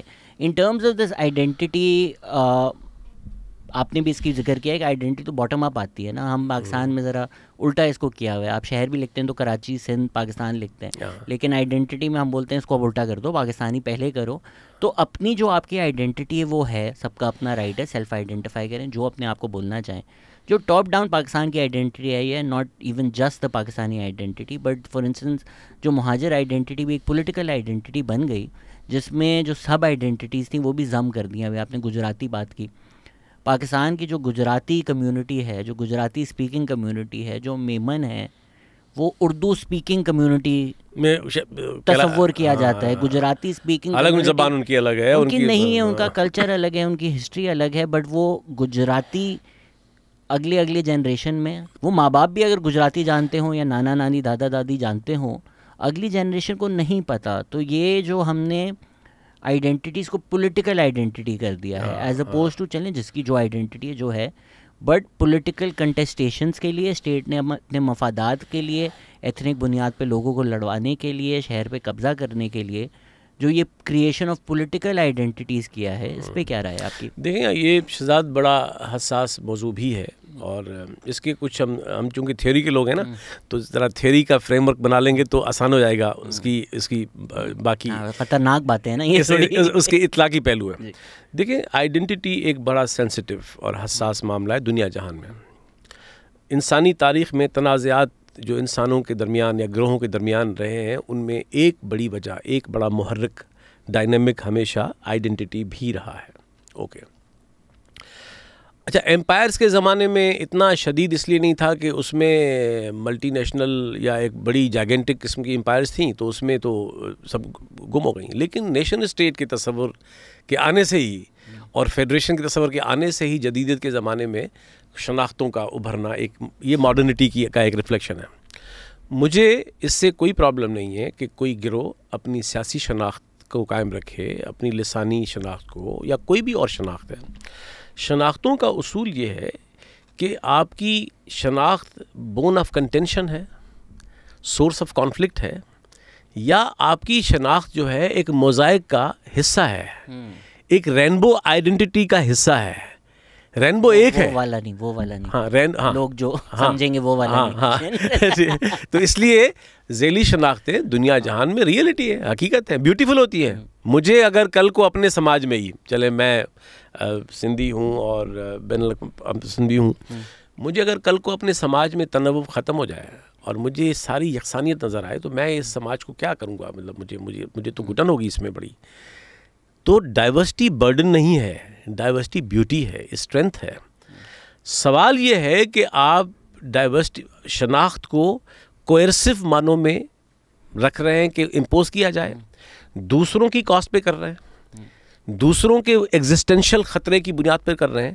ایگزسٹینشل خطرہ، اچھا سوری، یہ بھی اچھا ایگزسٹینشل جو خطرہ آتا ہے. جیسے آپ نے، مجھے اچھا لگا کہ سیف کے ساتھ گفتگو میں یہ بات زیر بحث آئی تھی، اور آپ نے بھی کی تھی اور سیف نے بھی کی تھی. اردو سے ہمیں، اردو پیاری زبان ہے، ہم اس کو پڑھتے ہیں. میں تو دلی گیا تو میں تو سندھی ادیب کے طور پہ بلایا گیا تھا، لیکن میں نے کہا ان کو کہ بھائی میں تو غالب پہ بات کروں گا. یہ کوئی کیا ضروری ہے کہ میں چونکہ سندھی ہوں اس لیے میں لازماً شیخ خیاض بات کروں گا؟ میں تو ابھی میں لندن تھا جس ادبی کانفرنس میں، وہاں ساؤتھ ایشین ادبی کانفرنس تھی، تو وہاں بھی میں نے انہیں کہا کہ بھائی میں تو غالب میر پر بات کروں گا، میں صرف سندھی ادب، وہ ہمارے موضوعات ہیں. تو اس لیے سوال یہ ہے کہ شناختوں کا قائم رہنا اس کا اصول ہے، وہ ہارمنی میں ہے یا کانفلکٹ میں ہے. اگر آپ جبر کو لے آئیں گے، مسلط کریں گے، جس کو گرامچی نے بہت ایک بڑی بیوٹیفل ایک دی تھی مینیفیسٹیشن، اس نے کہا تھا کلچرل ہیجمنی ہوئے. تو سوال یہ ہے کہ پرابلم تنوع میں نہیں ہے، پرابلم شناختوں میں نہیں ہے، وہ تو بیوٹیفل ریفلیکشن ہے انسانی لائف کا. پرابلم ہے ہیرارکی میں کہ آپ درجات طے کر لیتے ہیں. پرابلم ہے پاور اسٹرکچر میں. پرابلم ہے کہ آپ دوسروں کو وہی وجودی خطرہ دے دیتے ہیں، اب میں انگریزی میں نہیں بول رہا اور دوسروں کو آپ ایک نرگسیت پیدا کر لیتے ہیں کہ یہ بڑی سپیریئر ہیں. تو اردو سے ہمیں کوئی مسئلہ نہ ہے، نہ تھا، نہ ہو سکتا ہے. وہ بڑی پیاری ہماری اپنی زبان ہے. سوال اردو زبان کا نہیں ہے، سوال زبانوں کی ہیرارکی کا ہے، پاور. تو اس لیے اگر آپ پہلے دن سے یہ کہتے ہیں کہ اردو اور انگریزی کو ہم لنگوا فرینکا رکھتے ہیں اور باقی زبانیں ہمیں قومی زبانیں ہیں، تو شاید یہ نوبت ہی نہ آتی جو آج ہم جس پھنسے ہوئے ہیں چیزوں میں. اس لیے پالیٹکس آف لینگویج، جیسے آپ نے بات کی طارق رحمان صاحب کی، انہوں نے بہت عمدہ کام کیا ہے. اور میری بھی ایک چھوٹی سی اس پہ پبلیکیشن پیپر ہے ڈیٹیلڈ شناختوں کے اور زبانوں کے سوال پر، آپ کو بھیجوں گا میں، اور وہ لاہور سے کتاب چھپ بھی رہی ہے. تو اصول یہ ہے کہ زبانیں ہوں، قومیتیں ہوں، مختلف گروہ ہوں، ایک سوسائٹی ہے ڈائیورس، اس کے درمیان ہارمنی تب پیدا ہوگی جب آپ ان تمام شناختوں کو انصاف کے ساتھ، برابری کے ساتھ ڈیل کریں گے. لیکن جہاں جہاں آپ ہیرارکی لے آئیں گے، جہاں جہاں پاور کا سوال لے آئیں گے، تو پھر اس کا مطلب کہ وہ ہی شناخت وہ بون آف کنٹینشن بنے گی، سورس آف کانفلکٹ بنے گی. اور یہی پاکستان میں ہوا ہے کہ ہم نے، مجھے بتائیے، اس کو میں لوگوں کو اگر اپنے سے دور رکھ کے سمجھا دوں، کبھی کبھی اپنی آئیڈینٹی جب آتی ہے تو لوگ ذرا سمجھنے میں دور ہو جاتے ہیں. آٹومن امپائر میں مسلمز بھی رہتے تھے، کرسچنز بھی رہتے تھے، جوز بھی رہتے تھے. پیلسٹائن میں ہی پیلسٹائن ہی بولتے تھے، جیروسلم ہی بولتے تھے، کوئی مسئلہ مسائل نہیں تھا. اس کے بعد جوز آنا شروع ہوئے، وہ بھی ویلکم کیے گئے، اسی لیے وہ پیلسٹائن جاتے تھے. ان کے اپنے جو تھیوڈور ہرٹزل ہیں وہ خود لکھتے ہیں کہ بھائی پیلسٹائن جاؤ، وہاں سیف ہے، یورپ سیف نہیں ہے. یورپ سے اینٹی سیمیٹزم توڑ گئے. جب انہوں نے بولا کہ اب ہم جافا توڑ کر تیل اویو بنائیں گے اور جافا کی آئیڈینٹی ہم ڈیلیٹ کر دیں گے، فلسطینی کی جو ساری کتابیں ہیں، جو آئیڈینٹی ہے، اور یہ پریٹینڈ کریں گے کہ ہمارے آنے سے پہلے تو کچھ تھا ہی نہیں، ہم نے گراؤنڈ اپ ایک ریگستان میں تیل اویو بنایا. It was a land without people for a people without land. اس آئیڈیا سے مسئلہ ہے کہ آپ یہ نہیں کر سکتے کہ ایک ایگزسٹنگ آئیڈینٹی میں ملنے کا مطلب میرا یہ نہیں ہے کہ اب آپ بھول جائیں آپ کیا تھے کیا تھے. امریکہ میں آئرش امریکنز ہیں، اٹالین امریکنز ہیں، سارے ہیں، ان کی اپنی آئیڈینٹی ساتھ ہے. بٹ وہ ایک وہ موزیک جو آپ ذکر کر رہے ہیں، میلٹنگ پاٹ کہا جاتا ہے نیو یارک کو، اس کا حصہ بن جاتے ہیں. بٹ سپر امپوزیشن امریکہ میں بھی نیٹو امریکنز کا آپ جا کر جینوسائڈ کرتے ہیں، اس سے ہمیں ایشو ہے. باقی اب یہ برٹش امریکنز آ رہے ہیں، آئرش امریکنز آ رہے ہیں، وہ ضم ہو رہے ہیں، اگلی جنریشن امریکنائز ہوں گی، اب Indian American, Pakistani American. That we don't have a problem with, but I feel like the Pakistani state has gone for the initial British colonial model in America اور the Israeli model as opposed to the اب ہم یہاں آئے ہیں، welcome ایوری بڈی. That like نہیں، اب یہ ہم اپنی آئیڈینٹی لے کر آئے ہیں، اب جو آپ سب رہتے ہیں یہ آپ کی بھی آئیڈینٹی ہوگی. اور یہ جو آئیڈینٹی ہے یہ انڈین بھی نہیں ہے، کیونکہ ہم آئے انڈیا سے ہیں، لیکن یہ پاکستانی آئیڈینٹی اب انڈین بھی نہیں ہے، اور یہ وہ بھی نہیں ہے جو اس ریجن کی ہے. یہ اب ہم خود نہیں سے انوینٹ کریں گے، تو یہ تو نہیں ہو سکتا. صحیح کہہ رہے ہیں آپ. دیکھیں وہ میرے ایک بڑے پیارے دوست ہیں، پاکستان کے بہت معتبر اسکالر ہیں، ڈاکٹر جعفر احمد صاحب. وہ اچھی بات کہتے ہیں کہ Pakistan was born out of diversity. تو جو ملک، مطلب آپ اگر مذہبیت کو نکال بھی دیں اور ٹو نیشن تھیوری کو، لیکن پولیٹیکل سینس میں لیں تو آپ یہی کہہ رہے تھے نا کہ بھائی ٹھیک ہے ڈائیورسٹی ہے اور پرماننٹ میجورٹی ہے، پرماننٹ منارٹی ہے. تو جناح صاحب کے بارے میں جو ہمارے بنیادی اعتراضات ہیں ان میں ایک یہ بھی ہے کہ وہ جناح صاحب جو بڑے چیمپئن تھے اقلیتوں کے اور ڈائیورسٹی کے سوال کو، چاہے ٹرم نہ بھی کوائن کی ہوئی ہے، لیکن سوال تو یہی تھا منارٹی میجورٹی. لیکن پھر آپ آئے یونیفارمٹی پہ. تو یہ جو ڈینائل ہے ڈائیورسٹی کا، اور یاد رکھیے کہ ڈائیورسٹی اپنے اپیرنٹ آؤٹ لک میں تو لگتا ہے کہ کوئی صرف سپرفیشل شناخت کا سوال ہے، نہیں، اس کی تہوں میں معاشیات ہے، اس کی تہوں میں آپ کے اکنامک رائٹس ہیں. آئیڈینٹی آپ نے غور کیا ہوگا شہزاد کے دنیا جہان میں جہاں بھی آپ دیکھ لیجئے، کیس اسٹڈی لے لیجئے، ہم تو اس پہ پڑھاتے ہیں ان چیزوں میں، آئیڈینٹی پہ زور دیتا ہے کمزور. یعنی پاورفل کو اس کی تو پہلے سے قائم ہوتی ہے، اسٹیبلش ہوتی ہے.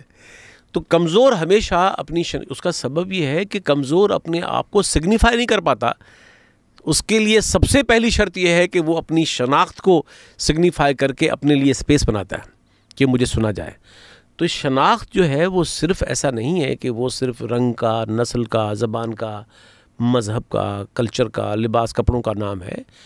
اس کے اندر اس کی تہوں میں چھپے ہوئے ہیں اس کے وجود کے سوال، اس کی معاشی حقوق کا سوال، اس کے وسائل کا سوال، اس کی جو تمام ایک اجتماعی زندگی کے جو سوالات ہیں اور انفرادی بھی جو سوالات ہیں وہ اس میں چھپے ہوئے ہیں.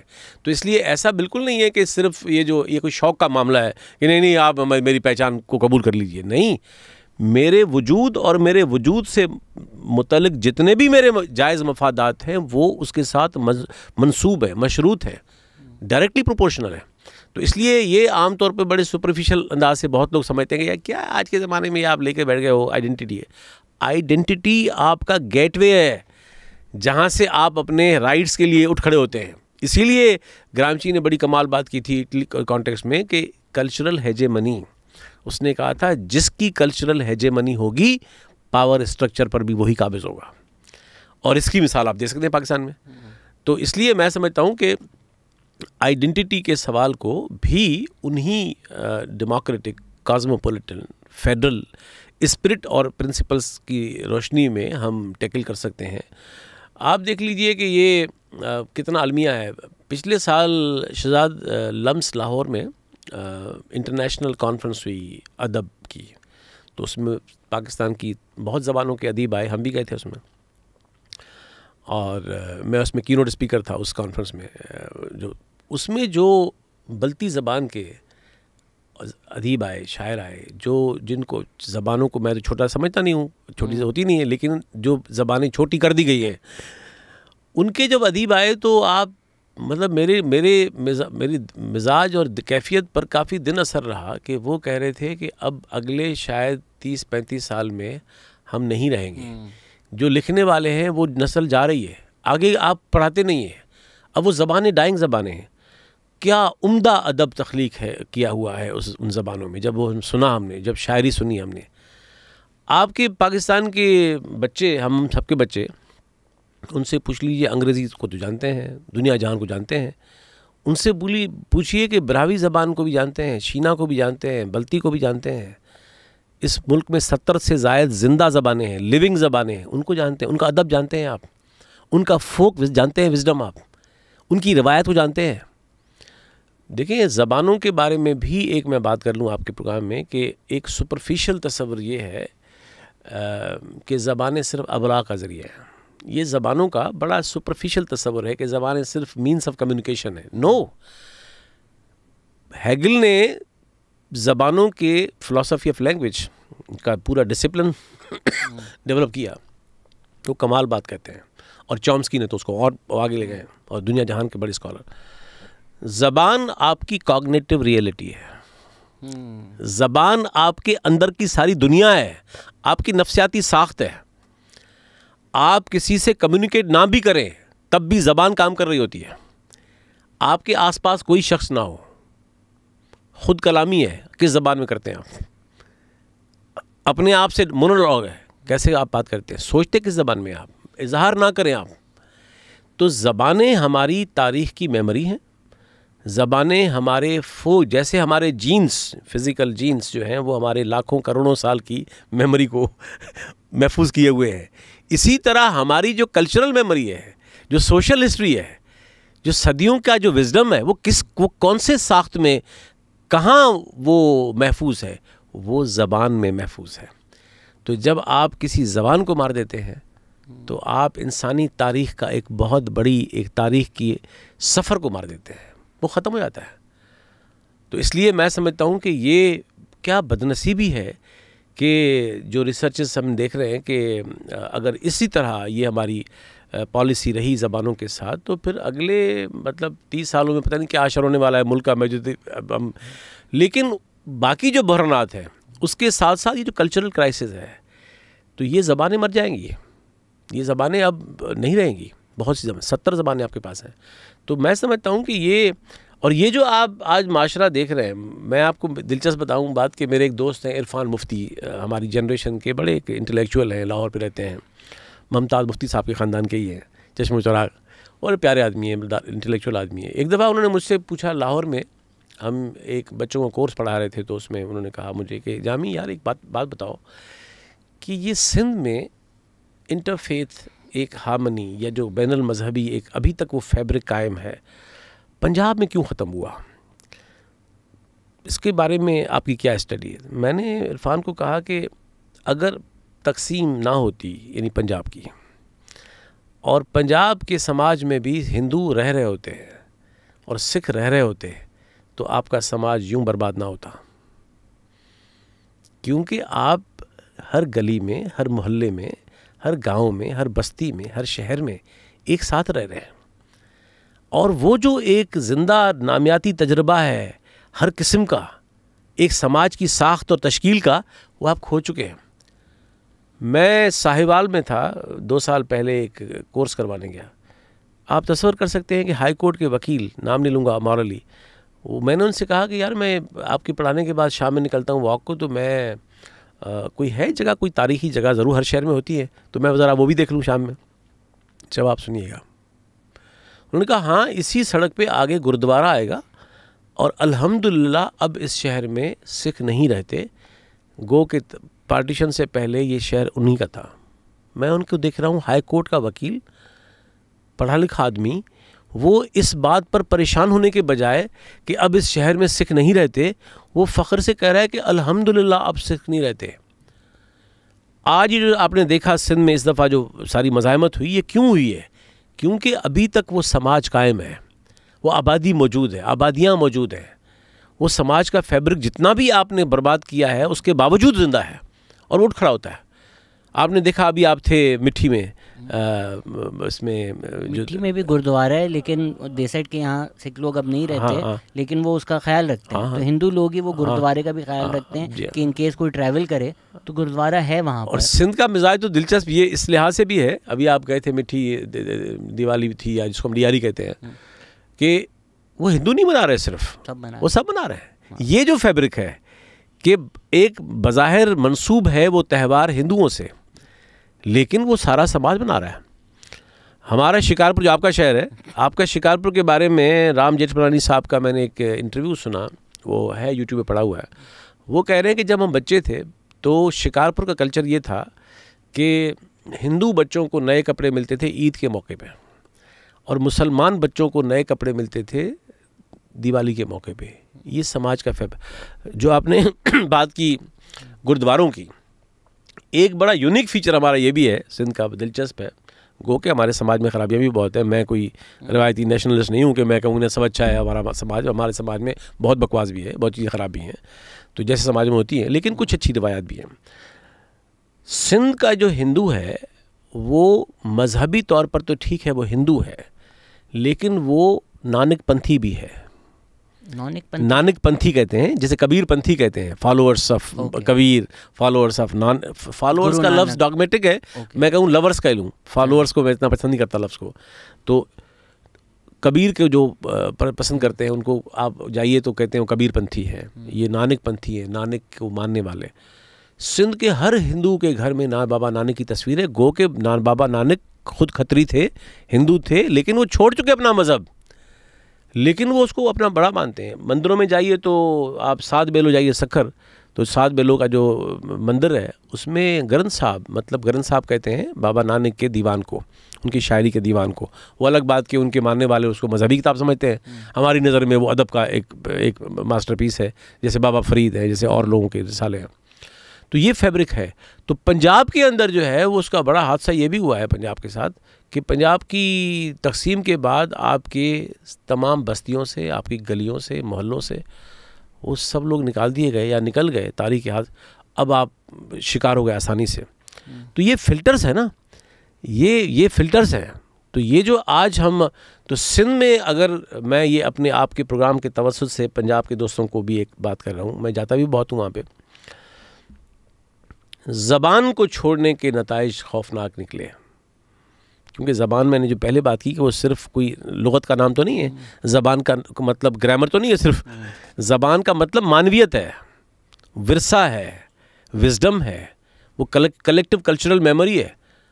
تو اگر یہ سماج پڑھ رہا ہوتا دمندر کو, اور یہ سماج پڑھ رہا ہوتا بابا فرید کو اور سلطان باہو کو اور نانک کو بھی ہم نے شاعر کے طور پہ تو ماننا چھوڑ دیا ہے اور مذہبی طور پہ بنا دیا ہے اس کو ہم نے.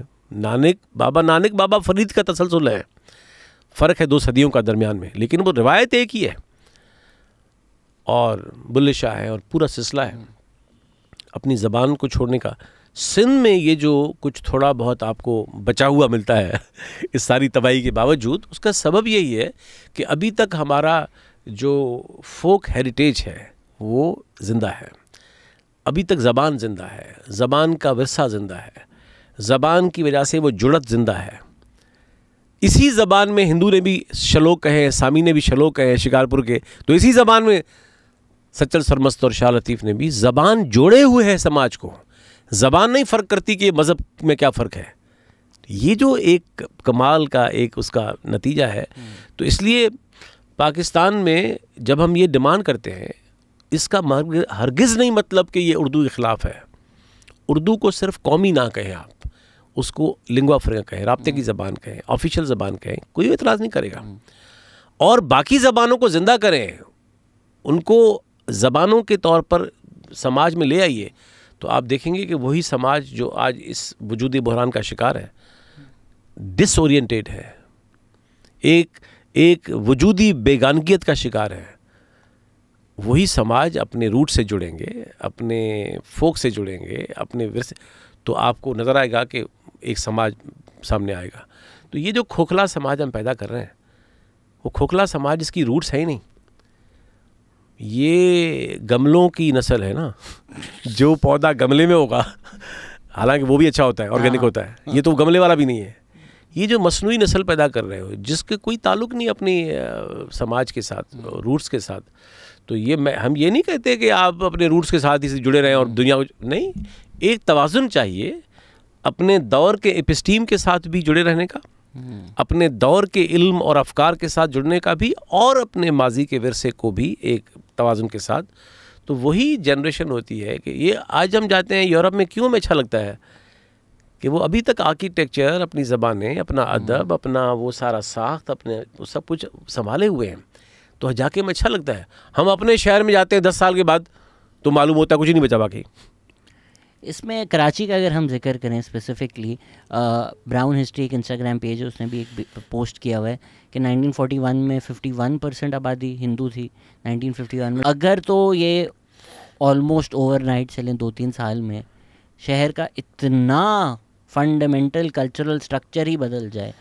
جو کراچی بنانے والے ہیں اس میں پارسی کمیونٹی, ہندو کمیونٹی, وہ لیونگ کلچر بھی ہے, تو ظاہری بات ہے وہ شہر اسٹرگل ہی کرتا رہے گا نا. تو کراچی کے جو آج کے لوگوں کو لگتا ہے یہ نئے اسٹرگلز ہیں, بٹ آپ کی نظر میں یہ جو کلچرل سٹرکچر ہی کراچی کا اوور نائٹ بدل گیا, اچھا برا نہیں کہہ رہے, لوگ ہیں, بٹ وہ ایک نقصان تو ہوتا ہے نا کہ بھائی جو ہسٹری تھی کراچی کی یا جو کلچر تھا وہ چینج ہو گیا. تو آپ کی نظر میں یہ کتنا بڑا ایک سائزمک ایونٹ ہے؟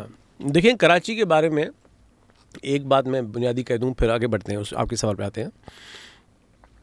کراچی 18 سینچری سے پہلے کوئی بڑا شہر نہیں تھا, ایک مچھروں کی بستی تھی. حالانکہ اسی صدی میں حیدرآباد شہر بنا ہے اور وہ بڑا شہر تھا. تو 18ویں صدی کے اندر کراچی کالونیل زمانے میں, جب ظاہر ہے کہ وہ سمندری بندر ہے, سی پورٹ ہے, اس سے پہلے ہمارے سی پورٹ تھے اور جگہوں پہ تھے پورا, تو اس کی وجہ سے اکنامک ہب بنا. اب اس زمانے میں ظاہر ہے کہ جب اکنامک ہب بنا تو کوئی زرعی سماج کے لوگ تو یہاں نہیں آئیں گے چل کر, یہاں تو کاروباری لوگ آئیں گے, ٹیکنیکل لوگ آئیں گے. تو اس لیے سندھ کے اندر جو ہندو تھا جو پورے سندھ میں تھا، جن کے پاس دولت بھی تھی، جن کا تجربہ بھی تھا، جن کے رجحانات بھی تھے، کاروباری مزاج تھا. سندھی مسلم کا تو یہ مزاج تھا ہی نہیں، نہ ان کے پاس تعلیم تھی، نہ اس کے پاس کوئی، وہ زرعی سماج کے لوگ تھے یا قبائلی سماج کے لوگ تھے ایک حد تک مخصوص علاقوں میں. تو جو کراچی میں کی جب اہمیت بنی اور وہ جب شہر ڈیولپ ہونے لگا تو یہاں پر سب سے بڑھ کر جو لوگ آئے پورے سندھ بھر سے وہ ہندو ہی تھے، چونکہ پیسہ بھی ان کے پاس تھا، تجربہ بھی ان کے پاس تھا، رجحان ان کے پاس تھا. پھر اسی زمانے میں آپ دیکھتے ہیں کہ پارسی لوگ یہاں پہ آ کر آباد ہوئے ہیں، اور پارسی لوگ گجرات گئے ہیں، گجرات سے یہاں آئے ہیں، اور گجرات کا بڑا تعلق تھا. آپ کو پتہ ہے خود جناح صاحب کی فیملی بھی گجرات سے تھی، اور وہ تو کراچی کا ایک تاریخی تناظر بنتا گیا. اور آپ صحیح کہہ رہے ہیں کہ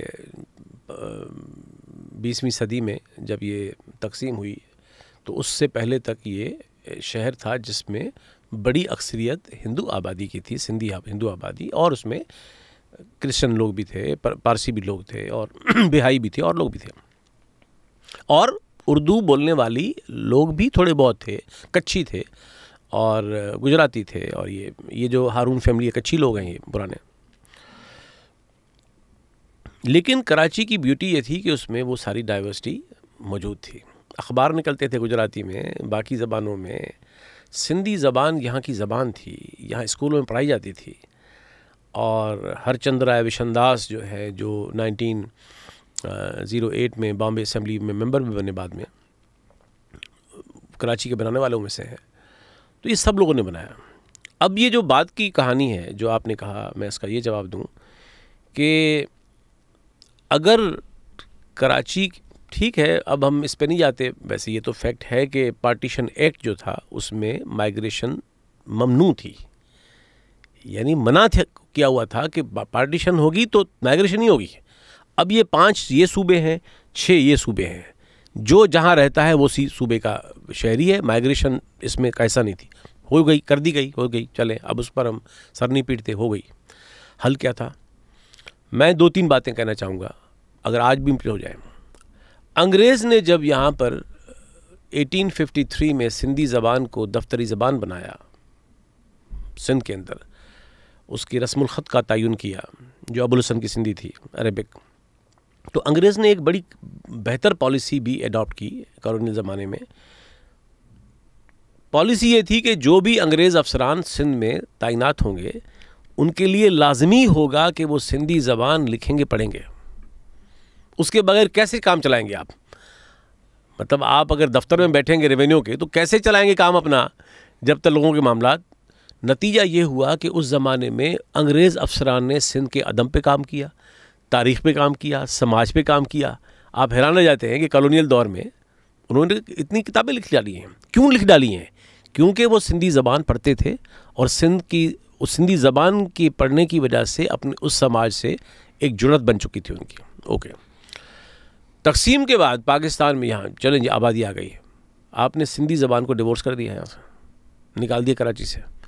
کراچی یونیورسٹی جو ہے یہ سندھ یونیورسٹی تھی نا بیسیکلی، مجھے پتہ بھی نہیں تھا یہ سندھ یونیورسٹی یہی تھی. انہوں نے نکال دیا اس کو کہ سندھ کراچی میں نہیں ہوگی، جس کا نام سندھ یونیورسٹی ہوگا وہ کراچی میں نہیں ہوگی. وہ آپ نے جمشور بھیج دی اور یہاں آپ نے کراچی کہا. وہ کراچی اور سندھ والا چکر. اگر آپ اس زمانے میں پالیسی لے آتے کہ جو بھی لوگ باہر سے آئے ہیں آ گئے، ٹھیک ہے، لیکن ان کے لیے اچھا آفیشیل پالیسی تو بنی 72 میں جب بل آیا اسے کہ وہ سندھی زبان لازمی پڑھیں گے. نتیجہ کیا ہے؟ آپ نے پڑھائی نہیں، آپ نے اسکول بند کر دیے، آپ نے کالجوں میں ختم کر دیا سلسلہ. سندھی زبان کراچی میں ختم کر دی گئی. نتیجہ یہ ہوا کہ جو بھی نئی نسل یا لوگ یہاں پہ آئے تھے وہ زبان سے کٹ چکے. اور آج کیا حالات ہیں آپ دیکھیے تاریخ کا. سندھی کو تو اردو آتی ہے، اردو پہ دسترس ہے، اس کو اردو میں وہ لکھ سکتے ہیں، وہ بولتے ہیں، ادب تخلیق کرتے ہیں، شاعری کرتے ہیں. شیخ ایاز کی تبازاد اردو شاعری ہے، بوئے گل نالہ دل، نیل کنٹھ اور نیم کے پتے، جو شاعری کتاب ہے ان کی تبازاد اردو شاعری ہے. آج بھی لوگ کر رہے ہیں، نوجوان نسل لکھ رہی ہے. تو یہ کتنی زیادتی ہے. اگر ہمارے اردو بولنے والی آبادی کے بچے بھی تقسیم کے بعد ہی سندھی پڑھ لیتے ہیں تو آپ سمجھتے ہیں کہ یہ تقسیم ہوتی, یہ ڈیوائیڈ ہوتی, یہ تنازعات ہوتے. آپ جڑتے, آپ سمجھ پاتے ایک دوسرے کو. زبانیں جوڑتی ہیں, تقسیم نہیں کرتی ہیں. آپ کی پالیسیاں تقسیم کرتی ہیں, زبانیں کبھی تقسیم نہیں کرتی. تو میں سمجھتا ہوں کہ کراچی کے اندر یہ جو سارا آسانی سے شکار ہو گیا کراچی کا شہر اور آبادیاں اس نسلی اور لسانی تقسیم میں, اس کا بڑا سبب یہ ہے کہ آپ نے کراچی سے سندھی زبان کو نکال دیا, اسکول بند کر دیے. اور کراچی جو سندھی زبان کا مرکز تھا, تو آپ سمجھتے ہیں کہ سندھی زبان پہ جو تعلیمی کام ہوا ہوگا تقسیم سے پہلے وہ کوئی دیہاتوں میں ہوا ہوگا؟ وہ شہروں میں ہوتا ہے. وہ شہروں کے تعلیمی اداروں میں سب کچھ ہو رہا تھا. آپ نے یکا یک اس زبان کو جو 1853 سے برٹش دور میں بھی دفتری زبان تھی, آپ نے اس کو نکال دیا کراچی کے شہر سے. تو میں سمجھتا ہوں کہ اس زبان کو یہاں سے نکالنے کے سماجی اثرات پڑے, ثقافتی اثرات پڑے, سیاسی اثرات پڑے اور معاشی اثرات پڑے. آپ میں مثال دوں, میں آپ کو ایک اردو بولنے والا, میں آپ کو مثال ترغیب بھی دے رہا ہوں اور مثال بھی دے رہا ہوں. ایک اردو بولنے والا یا پنجابی زبان بولنے والا یا کوئی اور زبان بولنے والے ہمارے جو لوگ رہتے ہیں یہاں پہ, اگر وہ فرض کریں کہ پولیس کے محکمے میں جاب کرتے ہیں, ریونیو میں کرتے ہیں, ججز ہوتے ہیں, تو اس ہسپتالوں میں کام کرتے ہیں, تو زبان نہ جانیں گے تو پھر کیسے آپ اپنی اس کام میں سن پائیں گے لوگوں کو, ان سے بات کر پائیں گے, ان کی دستاویزات پڑھ پائیں گے. آپ کی پیشہ ورانہ ضرورت بھی ہے کہ آپ کو وہ زبان سیکھنی پڑے گی. اسی لیے انگریز نے وہ نافذ کی تھی. تو نتیجہ یہ ہے کہ ہم نے, تو اس لیے میں بار بار یہ کہہ رہا ہوں, ختم کر رہا ہوں بات کو, اس سوال کو, کہ زبان صرف لغت اور گرامر کا نام نہیں ہے. زبان صرف الفاظ کا نام نہیں ہے. زبان کا سماجی, معاشی, ثقافتی, نفسیاتی, مانوی بہت طرح کے اس کے پہلو ہیں کہ جو زبان کے ساتھ جڑے ہوئے ہیں. تو اس لیے جو بھی لوگ کسی زبان سے نفرت کرتے ہیں وہ بد نصیب ہیں کہ وہ ایک دنیا سے اپنے آپ کو محروم کر لیتے ہیں. تو اس لیے میں تو سمجھتا ہوں کہ ہر وہ فرد خوش نصیب ہے جس کو بہت زبانیں آتی ہیں. ہر وہ معاشرہ, بلوچستان کا سماج کیوں, میں اس میں دیکھیں آپ نے, میں مثال دوں, بلوچستان میں جتنے پشتون اتنے ہی بلوچ ہیں تقریباً. اچھا, وہاں پہ پشتون بلوچ تضاد کیوں نہیں ہے؟ مطلب یہاں پر آپ نے دیکھا کہ سندھی اردو کا تضاد, وہاں پہ کیوں نہیں ہے؟ وہ تدبر تھا ان کی لیڈرشپ میں کہ انہوں نے کبھی بلوچوں کو نہیں کہا پشتوں سے نفرت کرو, پشتون لوگوں نے کبھی نہیں کہا پشتون بچوں سے کہ آپ نفرت کرو بلوچی سے. آج ہر بلوچستان کا شہری وہ ٹرائی لنگول ہے. بلوچ کو پشتو بھی آتی ہے, پشتون کو بلوچی بھی آتی ہے, اور پرشین بھی آتی ہے ان کو, اور پھر جو سیٹلر آبادی ہے اور لوگ ہیں. یہ جو آپ نے ایک مثال ہے, میں اس کی مثال دیا کرتا ہوں کہ بلوچستان میں سارے مسائل ہوں گے لیکن بلوچستان کو آپ لڑوا نہیں سکے لسانی بنیادوں پر. کوشش تو کرتے بہت کوشش کی لیکن ناکام ہوئے. سبب یہ ہے کہ وہ سماج ان زبانوں کو اون کرتا ہے. وہ اس لیے آپ جو شخص زبان جانتا ہوگا وہ کیسے اس سے نفرت کرے گا. تو اس لیے یہ مثالیں ہیں. میں نے اس پہ کئی ویڈیوز بنائی ہیں, لوگوں کو لگتا ہے یہ فریولس سا ایشو ہے, اور مجھ پہ الزام بھی لگتے ہیں کہ میں اردو سے نفرت کرتا ہوں. میں اردو کے نہیں, میں اردو کے نفاذ کے خلاف ہوں. وہ بنگلہ دیش آزاد ہو گیا تو انہوں نے اپنی تاریخ لکھ دی کہ ہماری لینگویج موومنٹ کیا تھی. سندھ میں جو پروٹیسٹ ہوئیں, جو لینگویج موومنٹ ہوئی, وہ ہم نے دبا دی. جو بڑی اور سندھ کی پروٹیسٹ تھی, سندھ فیڈرلزم ہم نے زیادہ ڈسکس کرنا تھا. 1 یونٹ نے کتنا سندھ کو نقصان پہنچایا اور 1 یونٹ کے خلاف سندھ نے کتنا ریزسٹ کیا, جو ہمیں نہیں بتایا جاتا. صحیح. دیکھیں 1 یونٹ کی بات بھی اچھا ہوا آپ نے یہ موضوع نکالا. وہی بات ریفر کروں گا پہلے کہ پاکستان ایک آئینی وحدتوں کے الحاق پر مبنی ایک وفاقی ریاست, مطلب آفیشیل تو اسی طرح ہوا. جو دستور 35 میں گورنمنٹ آف انڈیا ایکٹ آیا, دستور تو نہیں کہیں گے لیکن جو بھی ہندوستان کے لیے کالونیل ایکٹ تھا, اوکے. 47 میں جب دونوں ملک بنے تو دونوں کو کہا گیا کہ آپ کا عبوری آئین, عبوری دستور جو ہے یہی ہوگا, جس کا نام رکھا گیا تھا 1947 انڈیپینڈنس ایکٹ. اس میں پروویژن تھا, کیونکہ آپ برٹش ڈومینین تھے, اس میں پروویژن یہ تھا کہ جس دن آپ اپنا دستور بنا لیں گے اس دن آپ برٹش ڈومینین نہیں ہوں گے اور آپ آزادی حاصل کر لیں گے اور آپ کا دستور اپنا سوشل کانٹریکٹ ہوگا. 49 میں انڈیا نے بنا لیا. آج تک وہی چل رہا ہے. اور پاکستان نے 9 سال لگائے. 9 سال 47 سے لے کر 55 تک 6 تک جو ہے وہ آپ نے اسی کالونیل ایکٹ کو چلایا جس کو رد کر کے آپ نے ڈیمانڈ کی تھی 38 میں کراچی میں ہارون ہاؤس میں جو ابھی آج کل یہ میریٹ کے سامنے جو یہ ویران گھر ہیں 3، ان میں سے ایک گھر وہ ہے جہاں پہ اجلاس ہوا تھا. آپ نے تو ہوا کیا کہ 9 سال آپ نے وہ چلایا. اس کا مطلب کہ 9 سال آپ نے وہ آزادی ریکلیم نہیں کی جو آپ کر سکتے تھے اپنا خود مختار ایک نیا دستور بنا کر. اوکے، ایک بات تو یہ ہوئی. دوسری بات ہے کہ آپ کی ایک وجودی حیثیت تھی، ایک تشکیل تھی، آپ صوبے تھے. تو 1 یونٹ جو ہے 56 کا دستور جو ہے جب بنا دیا گیا تو اس سے 1 سال پہلے 55 میں بنا دیا گیا 1 یونٹ. 1 یونٹ جو ہے وہ اس میں جو پرنسلی اسٹیٹس تھیں وہ بھی ضم کر دی گئیں، جو بھی اس میں تھیں بہاولپور اور باقی لوگ اس سے، اور جو صوبے تھے وہ بھی ضم کر دیے گئے. 15 سال تک وہ چلا سلسلہ. تو اس کا سب سے ایک بنیادی بات تو یہ ہے کہ اگر ہم یہ تسلیم کرتے ہیں کہ وفاقی مملکتیں خود مختار صوبوں یا وحدتوں کے درمیان ایک جمہوری الحاق کے بنیاد پر آپ قائم کرتے ہیں، تو اس کا مطلب کہ اب جب آپ نے صوبے ختم کر دیے تو اس کا مطلب آپ نے وفاقی ریاست کا بنیادی معاہدہ ختم کر دیا. اوکے. دوسرا یہ ہوا کہ پاور کا جو اسٹرکچر تھا ویسٹ پاکستان میں، اور استادی دیکھیے کہ جس ڈاکٹر خان صاحب کی حکومت گرائی تھی پاکستان بنتے ہی، انہی کو پھر سیاسی رشوت دی گئی کہ آپ ویسٹ پاکستان اسمبلی کے آگے بن جائیے. 15 سال چلا. تو ان 15 سالوں میں ظاہر ہے کہ پاکستان کا سارا کچھ جو ایک سفر ہونا تھا ایک ریاست کے معنوں میں وفاقی اور جمہوری، وہ ختم کر دیا گیا. سندھ کا اسپیسیفک اس میں شذاذ یہ ہے کہ اگر میں آپ کو تھوڑی تفصیل دوں اس کے، کہ ان 15 سالوں میں ایک تو چلے آپ کی صوبائی اسمبلی گئی، صوبے کا وجود گیا. سندھ کا نام لینا اور لکھنا بھی اگر آپ خط پہ لکھتے تھے نا کہ شہزاد شکارپور سندھ، تو لفافہ ضبط ہوتا تھا. سندھ کا لفظ آپ قائم نہیں کر سکتے تھے. کیوں؟ کہ 1 یونٹ تھا. آپ لکھیں گے مغربی پاکستان. حساب لگائیے کہ سندھ کا لفظ تمام آفیشیل ریکارڈ سے آپ 55 سے 70 تک کا کے دیکھ لیجئے، سارے ریکارڈ آپ کو نہیں ملے گا. یہ لفظ ختم کر دیا گیا. لفافوں کو بین کر دیتے تھے، ضبط کر لیتے تھے، خط نہیں ہو جاتے تھے. اوکے.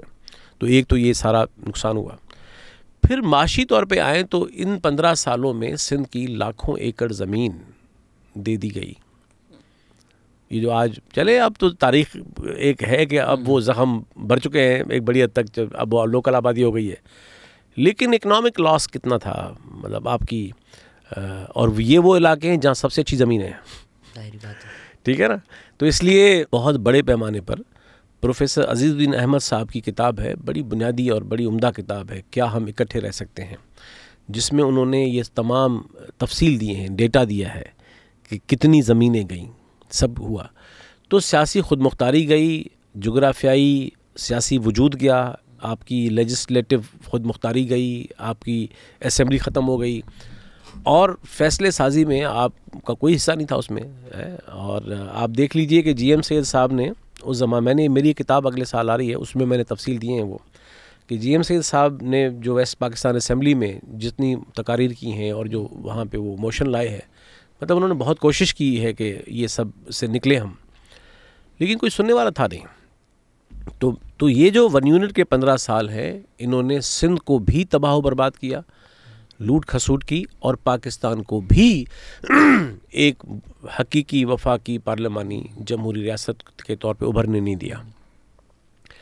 اور جو 56 کا دستور ہے، جب میں واشنگٹن میں فیلوشپ اسکالرشپ پہ کتاب لکھ رہا تھا 2008 میں اور 9 میں وفاقیت پہ کے موضوع پر، تو جب میں نے دساتیر سارے پڑھے پھر ایک دفعہ اور ریسرچ کے اعتبار سے. تو جب میں نے 56 کا دستور پڑھا تو پہلے نظر میں تو مجھے بڑی حیرانگی ہوئی کہ پاکستان کی تمام جو کانسٹیٹیوشنس ہیں ان سب میں سے جو سب سے بڑھ کر خود مختاری صوبوں کو ہے وہ 56 میں ہے, صوبہ ویسٹ پاکستان. ایگزیکٹلی. تو اس کا روحانی راز یہ ہے کہ صوبائی خود مختاری آپ نے پہلی مرتبہ صوبوں کو بڑھ کر دی اسی میں, اور چونکہ وہ صوبہ ویسٹ پاکستان تھا تو آپ نے انہی کو دی, اور وہ بھی بنگال سے ٹکر, کیونکہ پاپولیشن میں وہ زیادہ تھے, ان کو ریسورس آپ نے دینی نہیں تھی. آپ نے بولا پیرٹی کیسے لائیں, تو یہاں کے جو سب ہیں سب کو تباہ کر دو, بولو پیرٹی آ گئی.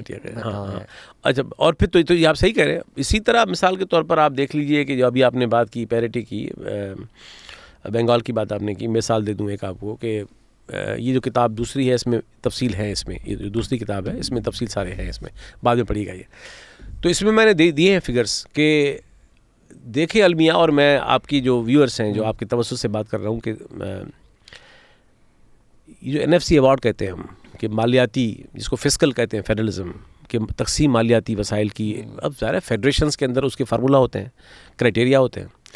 اب آپ دیکھیے کہ ظلم کیا ہے کہ 47 سے لے کر 70 تک, جب تک ایسٹ بنگال ساتھ تھا اور وہ پاپولیشن میں میجارٹی میں تھے, تو وہ ڈیمانڈ کر رہے تھے کہ آپ معاشی وسائل کی تقسیم میں آبادی کو بھی شامل کریں, بھی شامل کریں.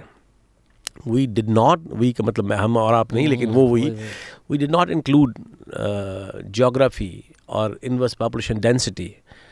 وہ تو ہم نے بعد میں, چونکہ جیوگرافی اس طرف بڑی تھی, پاپولیشن کو شامل نہیں کیا اس میں. اسی لیے وہ تمام کے تمام جو ایوارڈ آئے تقسیم کے, وہ دو بنیادوں پر آئے. ایک آئے ریونیو کی بنیاد پر, وہ بھی ظاہر ہے سندھ کی وجہ سے پورٹ یہاں تھا تو کسٹم سارا یہاں تھا, اور پھر لینڈ بلوچستان میں بڑھ کر تھی, تو اسی بنیاد پر وہ ہوتے رہے.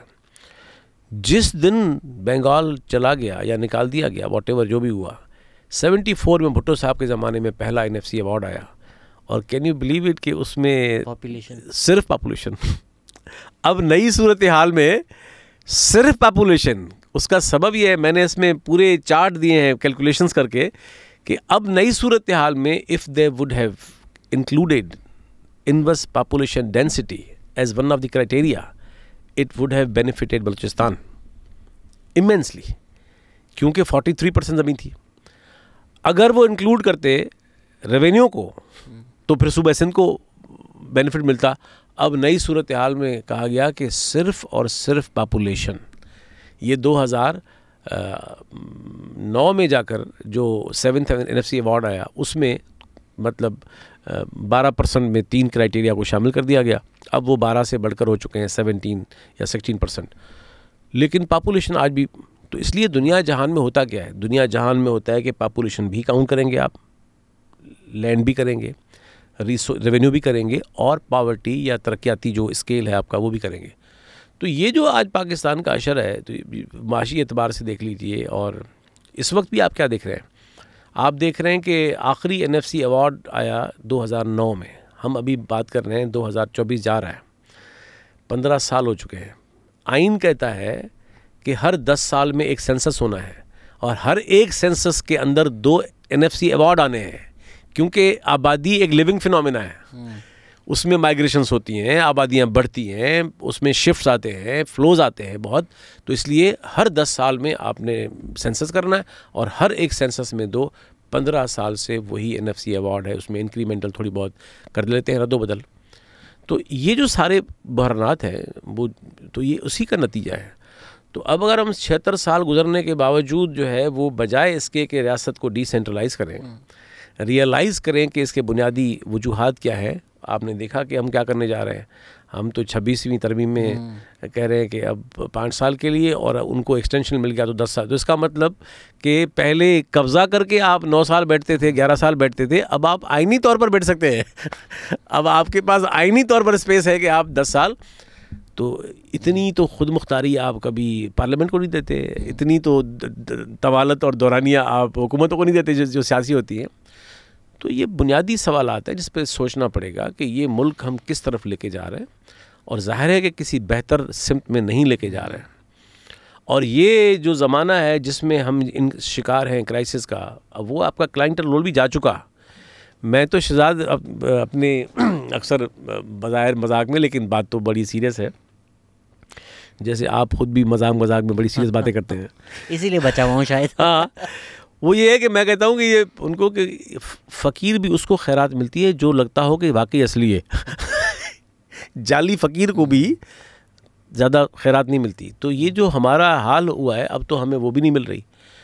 تو جس ملک کی 25 کروڑ آبادی تو آن دی ریکارڈ ہے, دنیا کا 5واں بڑا ملک ہے, زراعت پہ ہمارا دھیان نہیں ہے, انڈسٹری یہاں پر نہیں ہے, ہیومن ریسورس ڈیولپمنٹ پہ فوکس یہاں پر نہیں ہے, ٹیکنالوجی میں ہم کہیں نہیں کھڑے ہوئے.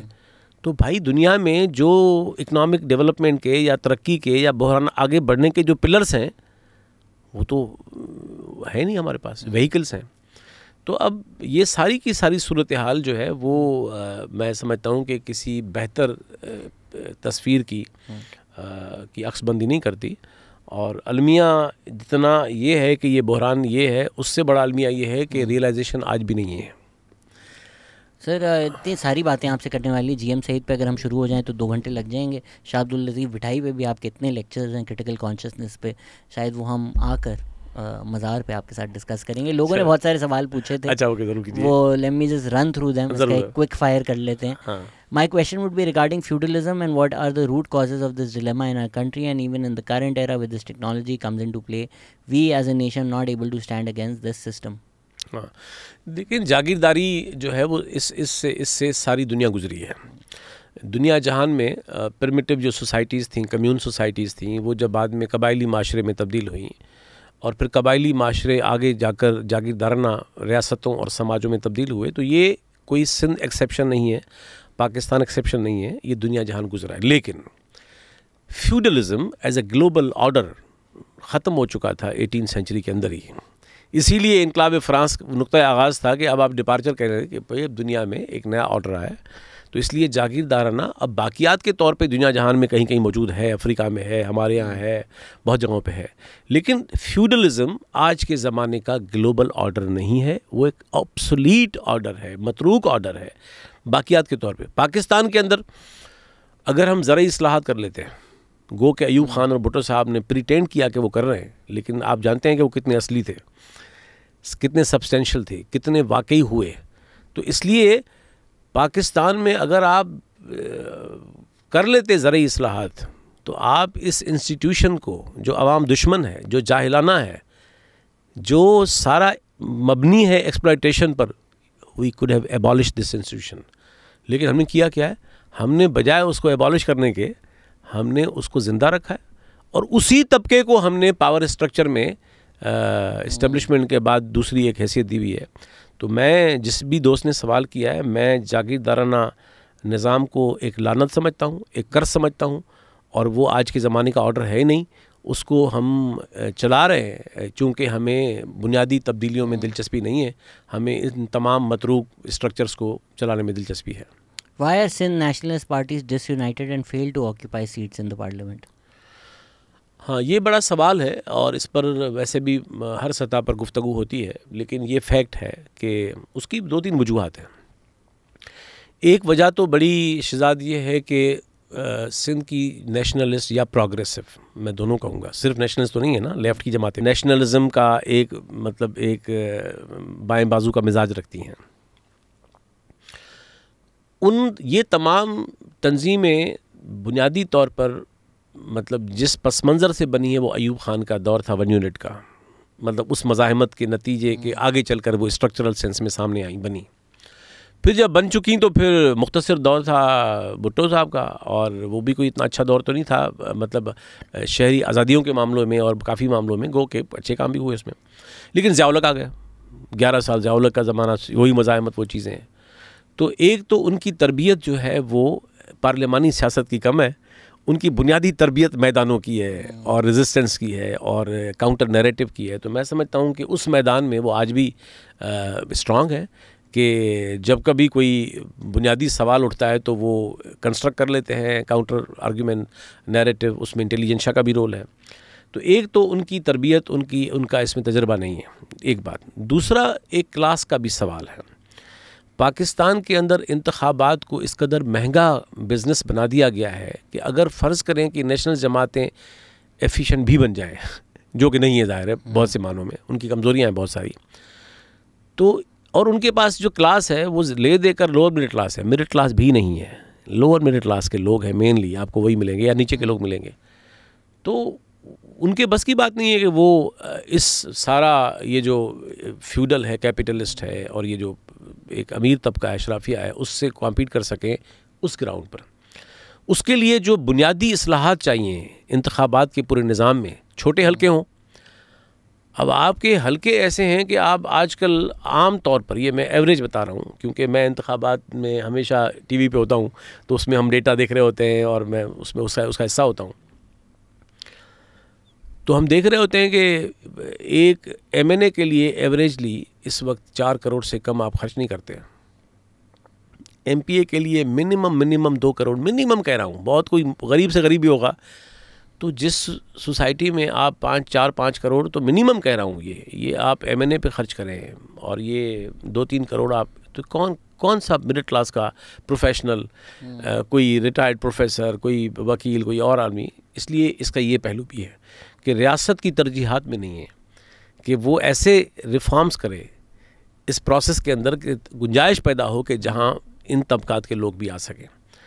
اور کیا آپ کو ایک وجہ یہ بھی نہیں لگتی کہ پی پی پی نے بڑے سکسیزفلی سندھی نیشنلزم کا بیانیے کو کوآپٹ بھی کر لیا ہے؟ جو واقعی نیشنلسٹ پارٹیز ہیں they don't fall for it, but as far as the عوام از کنسرن آپ نعرے وارے لگا کر وہ اپنی طرف لے آتے ہیں. میں سمجھتا ہوں کہ پی پی پی کی جو سیلنگ پوائنٹ ہے وہ یہ نہیں ہے کہ وہ نیشنلزم کا اسپیس ہائیجے کر لیتے ہیں کچھ دعوے کر کے، ایسا نہیں ہے. میں سمجھتا ہوں ایک اور وجہ بڑی بنیادی ہے، وہ یہ ہے کہ وہ بڑی اسٹریٹجیکلی اور سینیکل ٹرمز میں کہہ رہا ہوں کہ انہوں نے میپنگ کی ہوئی ہے، ہر ڈسٹرکٹ کی میپنگ کی ہوئی ہے.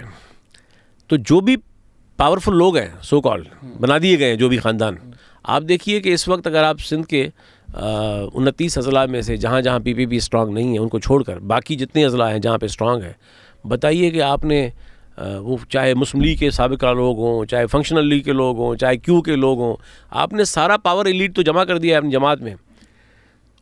اور اب آپ کے پاس 3 ٹیئر بھی ہیں، اب آپ کے پاس نیشنل اسمبلی اور سینٹ بھی ہے، آپ کے پاس پروونشل اسمبلی بھی ہے، آپ کا لوکل گورنمنٹ سسٹم بھی ہے، آپ ایکوموڈیٹ کر لیتے ہیں ان تمام. تو اس لیے ایک سبب یہ بھی ہے کہ پی پی پی نے وہ سارا پاور ایلیٹ جو ہے وہ ایک جماعت کے اندر جمع کر لیا ہے. اسی لیے میں اکثر ایک مذاق میں بات کرتا ہوں جو کہ حقیقت ہے کہ زرداری صاحب نے کرپشن اور اقربا پروری کو ڈیموکریٹائز کر دیا ہے. دامن پھیلا دیا اس کا کہ بھائی آؤ، جس کو بھی کھانا ہے یہاں آ جاؤ، اور کہاں کیوں جا رہے ہو. تو نتیجہ یہ ہے کہ آپ دیکھتے ہیں کہ اب آپ کو نظر آتا ہے کہ فنکشنل لیگ کوئی بڑی، مطلب پہلے بھی چھوٹی جماعت تھی لیکن اب تو وہ بھی اس کا بھی کچھ نہیں حال رہا، پاور کا سارا. تو اس لیے یہ وجوہات ہے. لیکن نیشنلسٹ جماعتوں کو یا پروگریسو جماعتوں کو بہرحال اس طرف سوچنا پڑے گا، اس طرف. اور اس میں صرف انتخابات کا ایشو بھی نہیں ہے، اس میں یہ کبھی اور نشست کر سکتے ہیں کہ نیشنلزم کا سوال 21 سینچری میں کہاں کھڑا ہوا ہے. دنیا میں یہ جو پوسٹ ماڈرن ریئلٹیز ہیں اس میں شناختوں کا سوال، اجتماعیت کا سوال، کلیت کا سوال کہاں کھڑا ہوا ہے. یہ انفرادیت کی طرف جانے والی دنیا اجتماعی سوالات کیسے دیکھتی ہے. تو اس لیے سندھی نیشنلزم کو 80s اور 70s سے 90s سے باہر نکل کر 21ویں صدی کے جو عالمی گلوبل جو چیلنجز ہیں ان کے تناظر میں اپنے آپ کو ریویو کرنا پڑے گا. تو صرف جو ہے وہ معصومانہ جذبات کافی نہیں ہے، صرف ظلم کی داستان سنانا کافی نہیں ہے. جو اسٹریٹجیز اور پالیسی شفٹس اور ایک ریئلائزیشن اور پوزیشن درکار ہے آج کے زمانے میں، اس طرف یقیناً. کیونکہ آپ نے زرداری کے بارے میں بولے، کسی کا ریلیٹڈ سا ہی سوال ہے. There is a strong perception attached with Jami Chandio that he has a close relationship with Sindh government especially with the education minister Sardar Shah. How would he justify to receive an award from the same government which is anti-people and that beats people who claim the secular identity of Sindh? Should he not return the award to Sindh government on Dr. Shahnawaz case and how the Sindh government people, Muhammad Hanif returned his award as a protest of Baloch genocide? Yes. میں آپ کو اچھا کہ دوسروں نے سوال کیا. میں آپ کو اس سوال سے پہلے بتا دوں اور آن ریکارڈ کہہ رہا ہوں، الوی صاحب پریزیڈنٹ تھے. مجھے پریزیڈنٹ صاحب نے میسیج کیا کرامت علی صاحب کے توسط سے، وہ ابھی تک بیٹھے ہیں، بتائیں گے، بتا سکتے ہیں کہ آپ کو ہم صدارتی ایوارڈ دے رہے ہیں. میں نے معذرت کر لی کہ میں یہ ایوارڈ نہیں لوں گا. چیف منسٹر سندھ نے میسیج کیا اور مجھے ویر جی کولی جو ان کے ایڈوائزر تھے کہ سی ایم صاحب نے کہا کہ ہم آپ کا نام صدارتی ایوارڈ کے لیے بھیج رہے ہیں اور آپ کا اس میں کنسنٹ چاہیے. میں نے معذرت کر لی, میں نہیں لوں گا.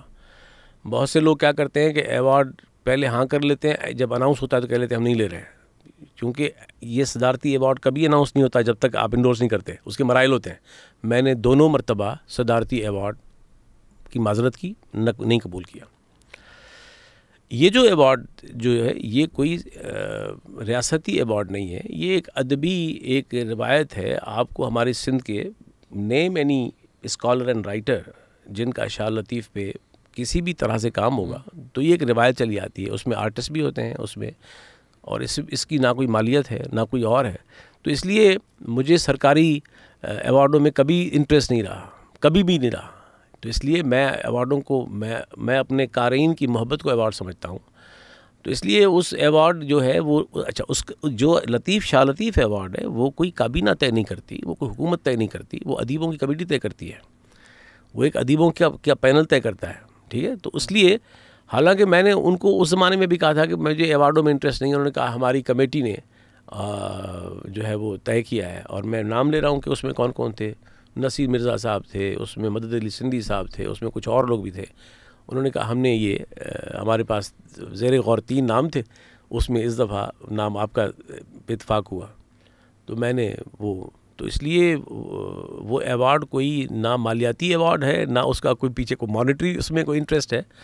اور اب میں واپس اگر وہ ہے کیا اس میں تمبورا ہے ایک جو میرے اسٹڈی میں پڑا ہوا ہے تو کہیں تو میں تمبورا واپس بھیج دوں. تو اس لیے اس کا کچھ بھی نہیں ہے, پہلا پارٹ جو ہے. ہاں باقی دیکھیں بات یہ ہے کہ یہ جو حکومت کے بارے میں آپ کو پتہ ہے کہ میری پوزیشن کیا ہے. جتنا میں ان کے بارے میں تنقیدی مضامین لکھتا ہوں اور بھی لوگ لکھتے ہیں بیانیہ چیزیں. اب سردار شاہ جو ہے وہ پاکستان پیپلز پارٹی میں کل پرسوں آئے ہیں. وہ بنیادی طور پر مطلب دوست بھی رہے ہیں, ہم سے چھوٹے بھی ہیں, اور تو وہ ایک ان کی بنیادی شناخت ایک اچھے شاعر کی تھی اور اچھے کالم نویس کی تھی. تو ہماری دوستی تو تب سے ہے جب وہ لکھنا شروع کیا انہوں نے, اور ایک بڑا عرصہ ہوا. تو اس لیے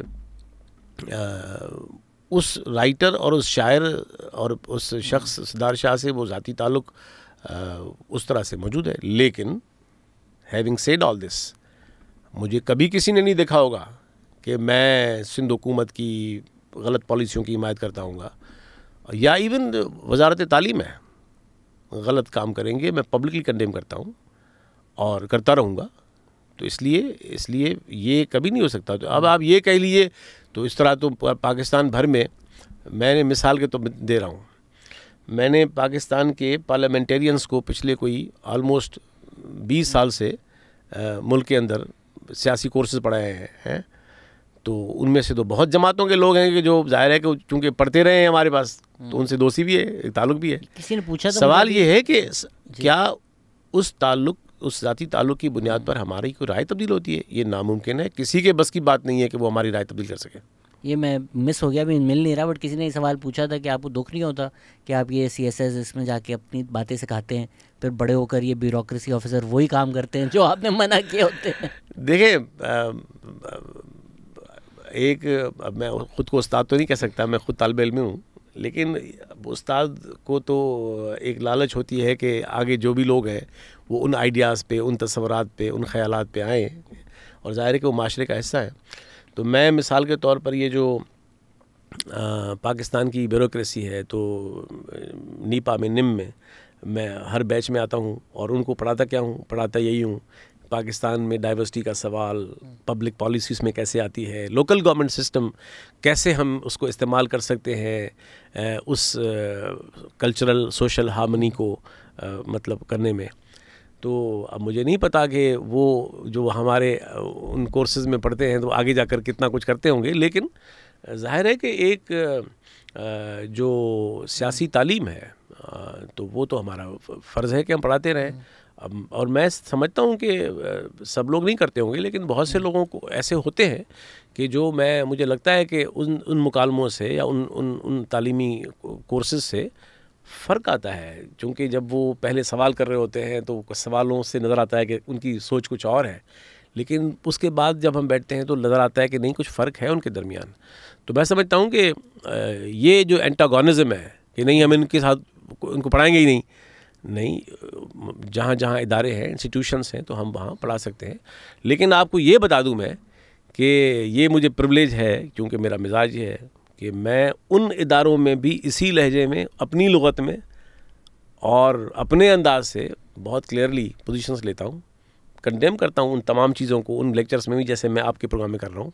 تو اس لیے اب یہی وجہ ہے کہ اب وہ ہمارا ڈومین سکڑ کے بہت محدود ہو گیا ہے، کیونکہ اب ریاست قبول نہیں کر رہی، ٹالریٹ نہیں کر رہی جا رہے، یونیورسٹیز میں ہم پڑھا نہیں سکتے اس طرح سے.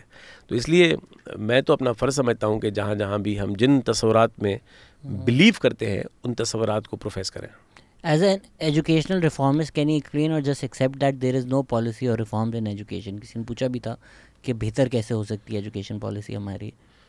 دیکھیں 18ویں ترمیم نے تعلیم کے شعبے کو پروونشل بنا دیا ہے، اور سندھ کی جو ایجوکیشن ہے اس میں اگر مجھ سے پوچھیں گے کہ کوئی ان سالوں میں بہتر کام ہوا ہے تو میں کہوں گا کہ کیریکولم اور ٹیکسٹ بکس ریفارم ہوئے ہیں سندھ میں، اور یہ ایک بڑی بنیادی اچھی پیش رفت ہے سوائے پاکستان اسٹڈیز کے، کیونکہ وہ فیڈرل ہے. اور میں نے پچھلے سال یونیسکو نے مجھے ہائر کیا تھا کہ آپ صوبہ سندھ کے ٹیکسٹ بکس اور کیریکولم کا ریویو کریں. وہ میں نے بہت کمپریہنسو اسٹڈی کر کے دی ہے یونیسکو کو، اور یونیسکو اور سندھ گورنمنٹ اب آپس میں جو بھی کرنا چاہیں اس کے عمل کرنا چاہیں، لیکن ریفارم ہوئے ہیں اور یہ اچھی بات ہے. جہاں چیلنجز بہت ہیں، میں سمجھتا ہوں کہ ایک اور بہتر کام میں پہلے بہتر گنوا دوں اور پھر کمزوریوں پہ آؤں، خرابیوں پہ آؤں. ایک بہتر کام یہ ہوا ہے کہ پی پی پی کی کا ایک بڑا خراب کلچر رہا ہے شروع سے، یہ تعلیم کے شعبے میں جابس کو جو ہے وہ بیچ دینا یا تقسیم کر دینا بغیر میرٹ کے. لیکن یہ جو آئی بی اے کے توسط سے ان کے ذریعے نوجوانوں کی آلموسٹ 50,000 ٹیچرز کی جو ریکروٹمنٹ ہوئی ہے، یہ پہلی دفعہ ہوا ہے، اور یہی نتیجہ ہے کہ اب ایک بہت اچھی جنریشن آ گئی ہے، 50,000 بہت بڑی. تو میں سمجھتا ہوں کہ اس کے نتائج اگلے 10-15 سالوں میں آئیں گے، جب پرانے لوگ ریٹائر ہونے کو زیادہ آئیں گے سسٹم کے اور نئے لوگ جگہ لے رہے ہیں. خرابیاں کیا ہیں بنیادی؟ ابھی بھی مجھے لگتا ہے کہ سسٹم کے اندر یہ جو تبادلے ہیں، چیزیں ہیں، ان میں ابھی بھی کرپٹ پریکٹسز بہت بڑی حد تک موجود ہیں. ابھی بھی جو اسکول ہیں، جو بڑے شہروں کے اندر اسکول ہیں تو ان کی حالت پھر بھی ایک حد تک ٹھیک ہے، مطلب تمام تر خراب. لیکن جو چھوٹے شہروں کے اسکول ہیں یا گاؤں کے اسکول، دیہاتی اسکول ہیں، ان کا حال بہت برا ہے. اس طرف کوئی بہت ایک بڑی اسٹریٹجک آپ کو پیش رفت کرنی چاہیے، وہ نظر نہیں آتی. وسائل جتنے بھی موجود ہیں، ظاہر ہے کہ وسائل بہت کم ہیں اس ساری ڈیموگرافی کے سامنے، لیکن جتنے بھی ہیں وہ ایفیشینٹلی استعمال ہوں، وہ مجھے لگتا ہے کہ اس میں پرابلمس ہیں. تو اسی طرح بہت سے چیلنجز ہیں. سر لوگوں 50,000 سوال تھے، میں لاسٹ پوچھ لیتا ہوں بس یہ آپ سے. According to him what is the identity of Sindh, secular Sindh اور Sindh as Bab al-Islam, Mehran land of Sufis, whatever his answer is he should justify why it is. I am from district Naushahro of Feroze of province Sindh. Please do ask him this question. دیکھیں، سماج جو ہے وہ کوئی یکسانیت کی reality نہیں ہے. سماج کے اندر ہر طرح کے لوگ ہوتے ہیں، ہر طرح کے طبقات ہیں، ہر طرح کے نقطۂ نظر ہیں، تمام رجحانات ہوتے ہیں. لیکن ایک جس کو میں روح عصر کہتا ہوں، جو اسپرٹ آف سویلائزیشن کہتا ہوں سندھ کا، اس کو سیکولر نام سے لوگوں کو بڑی پریشانی ہے، اور سیکولر کے معنی بہت طرح کے بھی ہیں. تو اس کو اگر سیکولر کے ساتھ ساتھ ہم یہ کہیں کہ سندھ کا ایک جو تاریخی تہذیبی جوہر رہا ہے وہ یہ ہے کہ یہ بہت سے مذاہب کا گہوارہ رہا ہے. یہ سندھ وہ انڈس تہذیب کا وہ گہوارہ ہے کہ جہاں سناتن دھرم رہا، جہاں جین مت رہا، جہاں بدھسٹ روایت رہی، جہاں ہندوازم رہا، جہاں پر آپ دیکھیں کہ مسلمان آئے تو ظاہر ہے کہ اسلام ایک میجورٹی کا مذہب بن گیا. یہاں صوفیوں کی روایات ہیں، یہاں پر زرتشت کے ماننے والے، جیسے کراچی کی ہم نے بات کی، وہ روایت رہی ہے. تو یہ بین المذہبی ایک گہوارہ رہا ہے. تو اس لیے سندھ کا تصوف بھی مختلف ہے کہ اس میں تمام روایات کا جوہر ہے، اور سندھ کے اندر جو مذہبی سینٹیمنٹ ہے یا کلچر ہے اس میں بھی صدیوں سے رہا ہے. تو میں یہ سمجھتا ہوں کہ یہ روادار جو ایک سماجی فیبرک یہ ہماری روح اثر ہے، جس کو برباد کرنے کے لیے اب ریاست نے بھی انویسٹمنٹ کی ہے اور بہت سی قوتوں نے کی ہے، اور عالمی قوتوں کا بھی اس میں مدخل ہے کہ نتیجے میں اب اس کو نقصان پہنچانے کی. تو ہم سب کو مل کر، اور جب میں یہ کہہ رہا ہوں تو اس میں ان روشن خیال مذہبی لوگوں کو شامل بھی کر رہا ہوں کہ جو مذہبی ہیں لیکن وہ اچھے لوگ ہیں اور وہ پرامن لوگ ہیں، وہ پیسفل لوگ ہیں، وہ مذہب کا سیاسی ناجائز استعمال نہیں کرنے کے حق میں. تو میں سمجھتا ہوں کہ یہ ہم سب کا، چاہے وہ نان بلیورس ہوں، چاہے وہ سیکولر ہوں، چاہے وہ روادار مذہبی لوگ ہوں، ان سب کا مشترکہ فرض ہے کہ ہم اپنے سماج کو اس آگ میں جلنے سے بچائیں. اور یہ ممکن ہے، اور اب تک تو سندھ نے ثابت کیا ہے ہر مرحلے پہ کہ ہم مل کر اس کا مقابلہ کرتے بھی آئے ہیں اور کرتے بھی رہیں گے. انشاءاللہ سر ہم آپ کے ساتھ ہیں اس مقابلے میں. تھینک یو سو مچ. آپ کی جب نئی کتاب آئے گی تو پھر یہیں پہ لانچ کریں گے ہم اس کو، پھر لمبا ایک ڈسکشن کریں گے. ایک شاہ عبداللطیف بٹھائی پہ بھی کرنی ہے ہم نے پوڈ کاسٹ، پھر آپ کو واپس ہم تکلیف دیں گے. تھینک یو سو مچ سر آپ آئے، and thank you every for listening. Take care.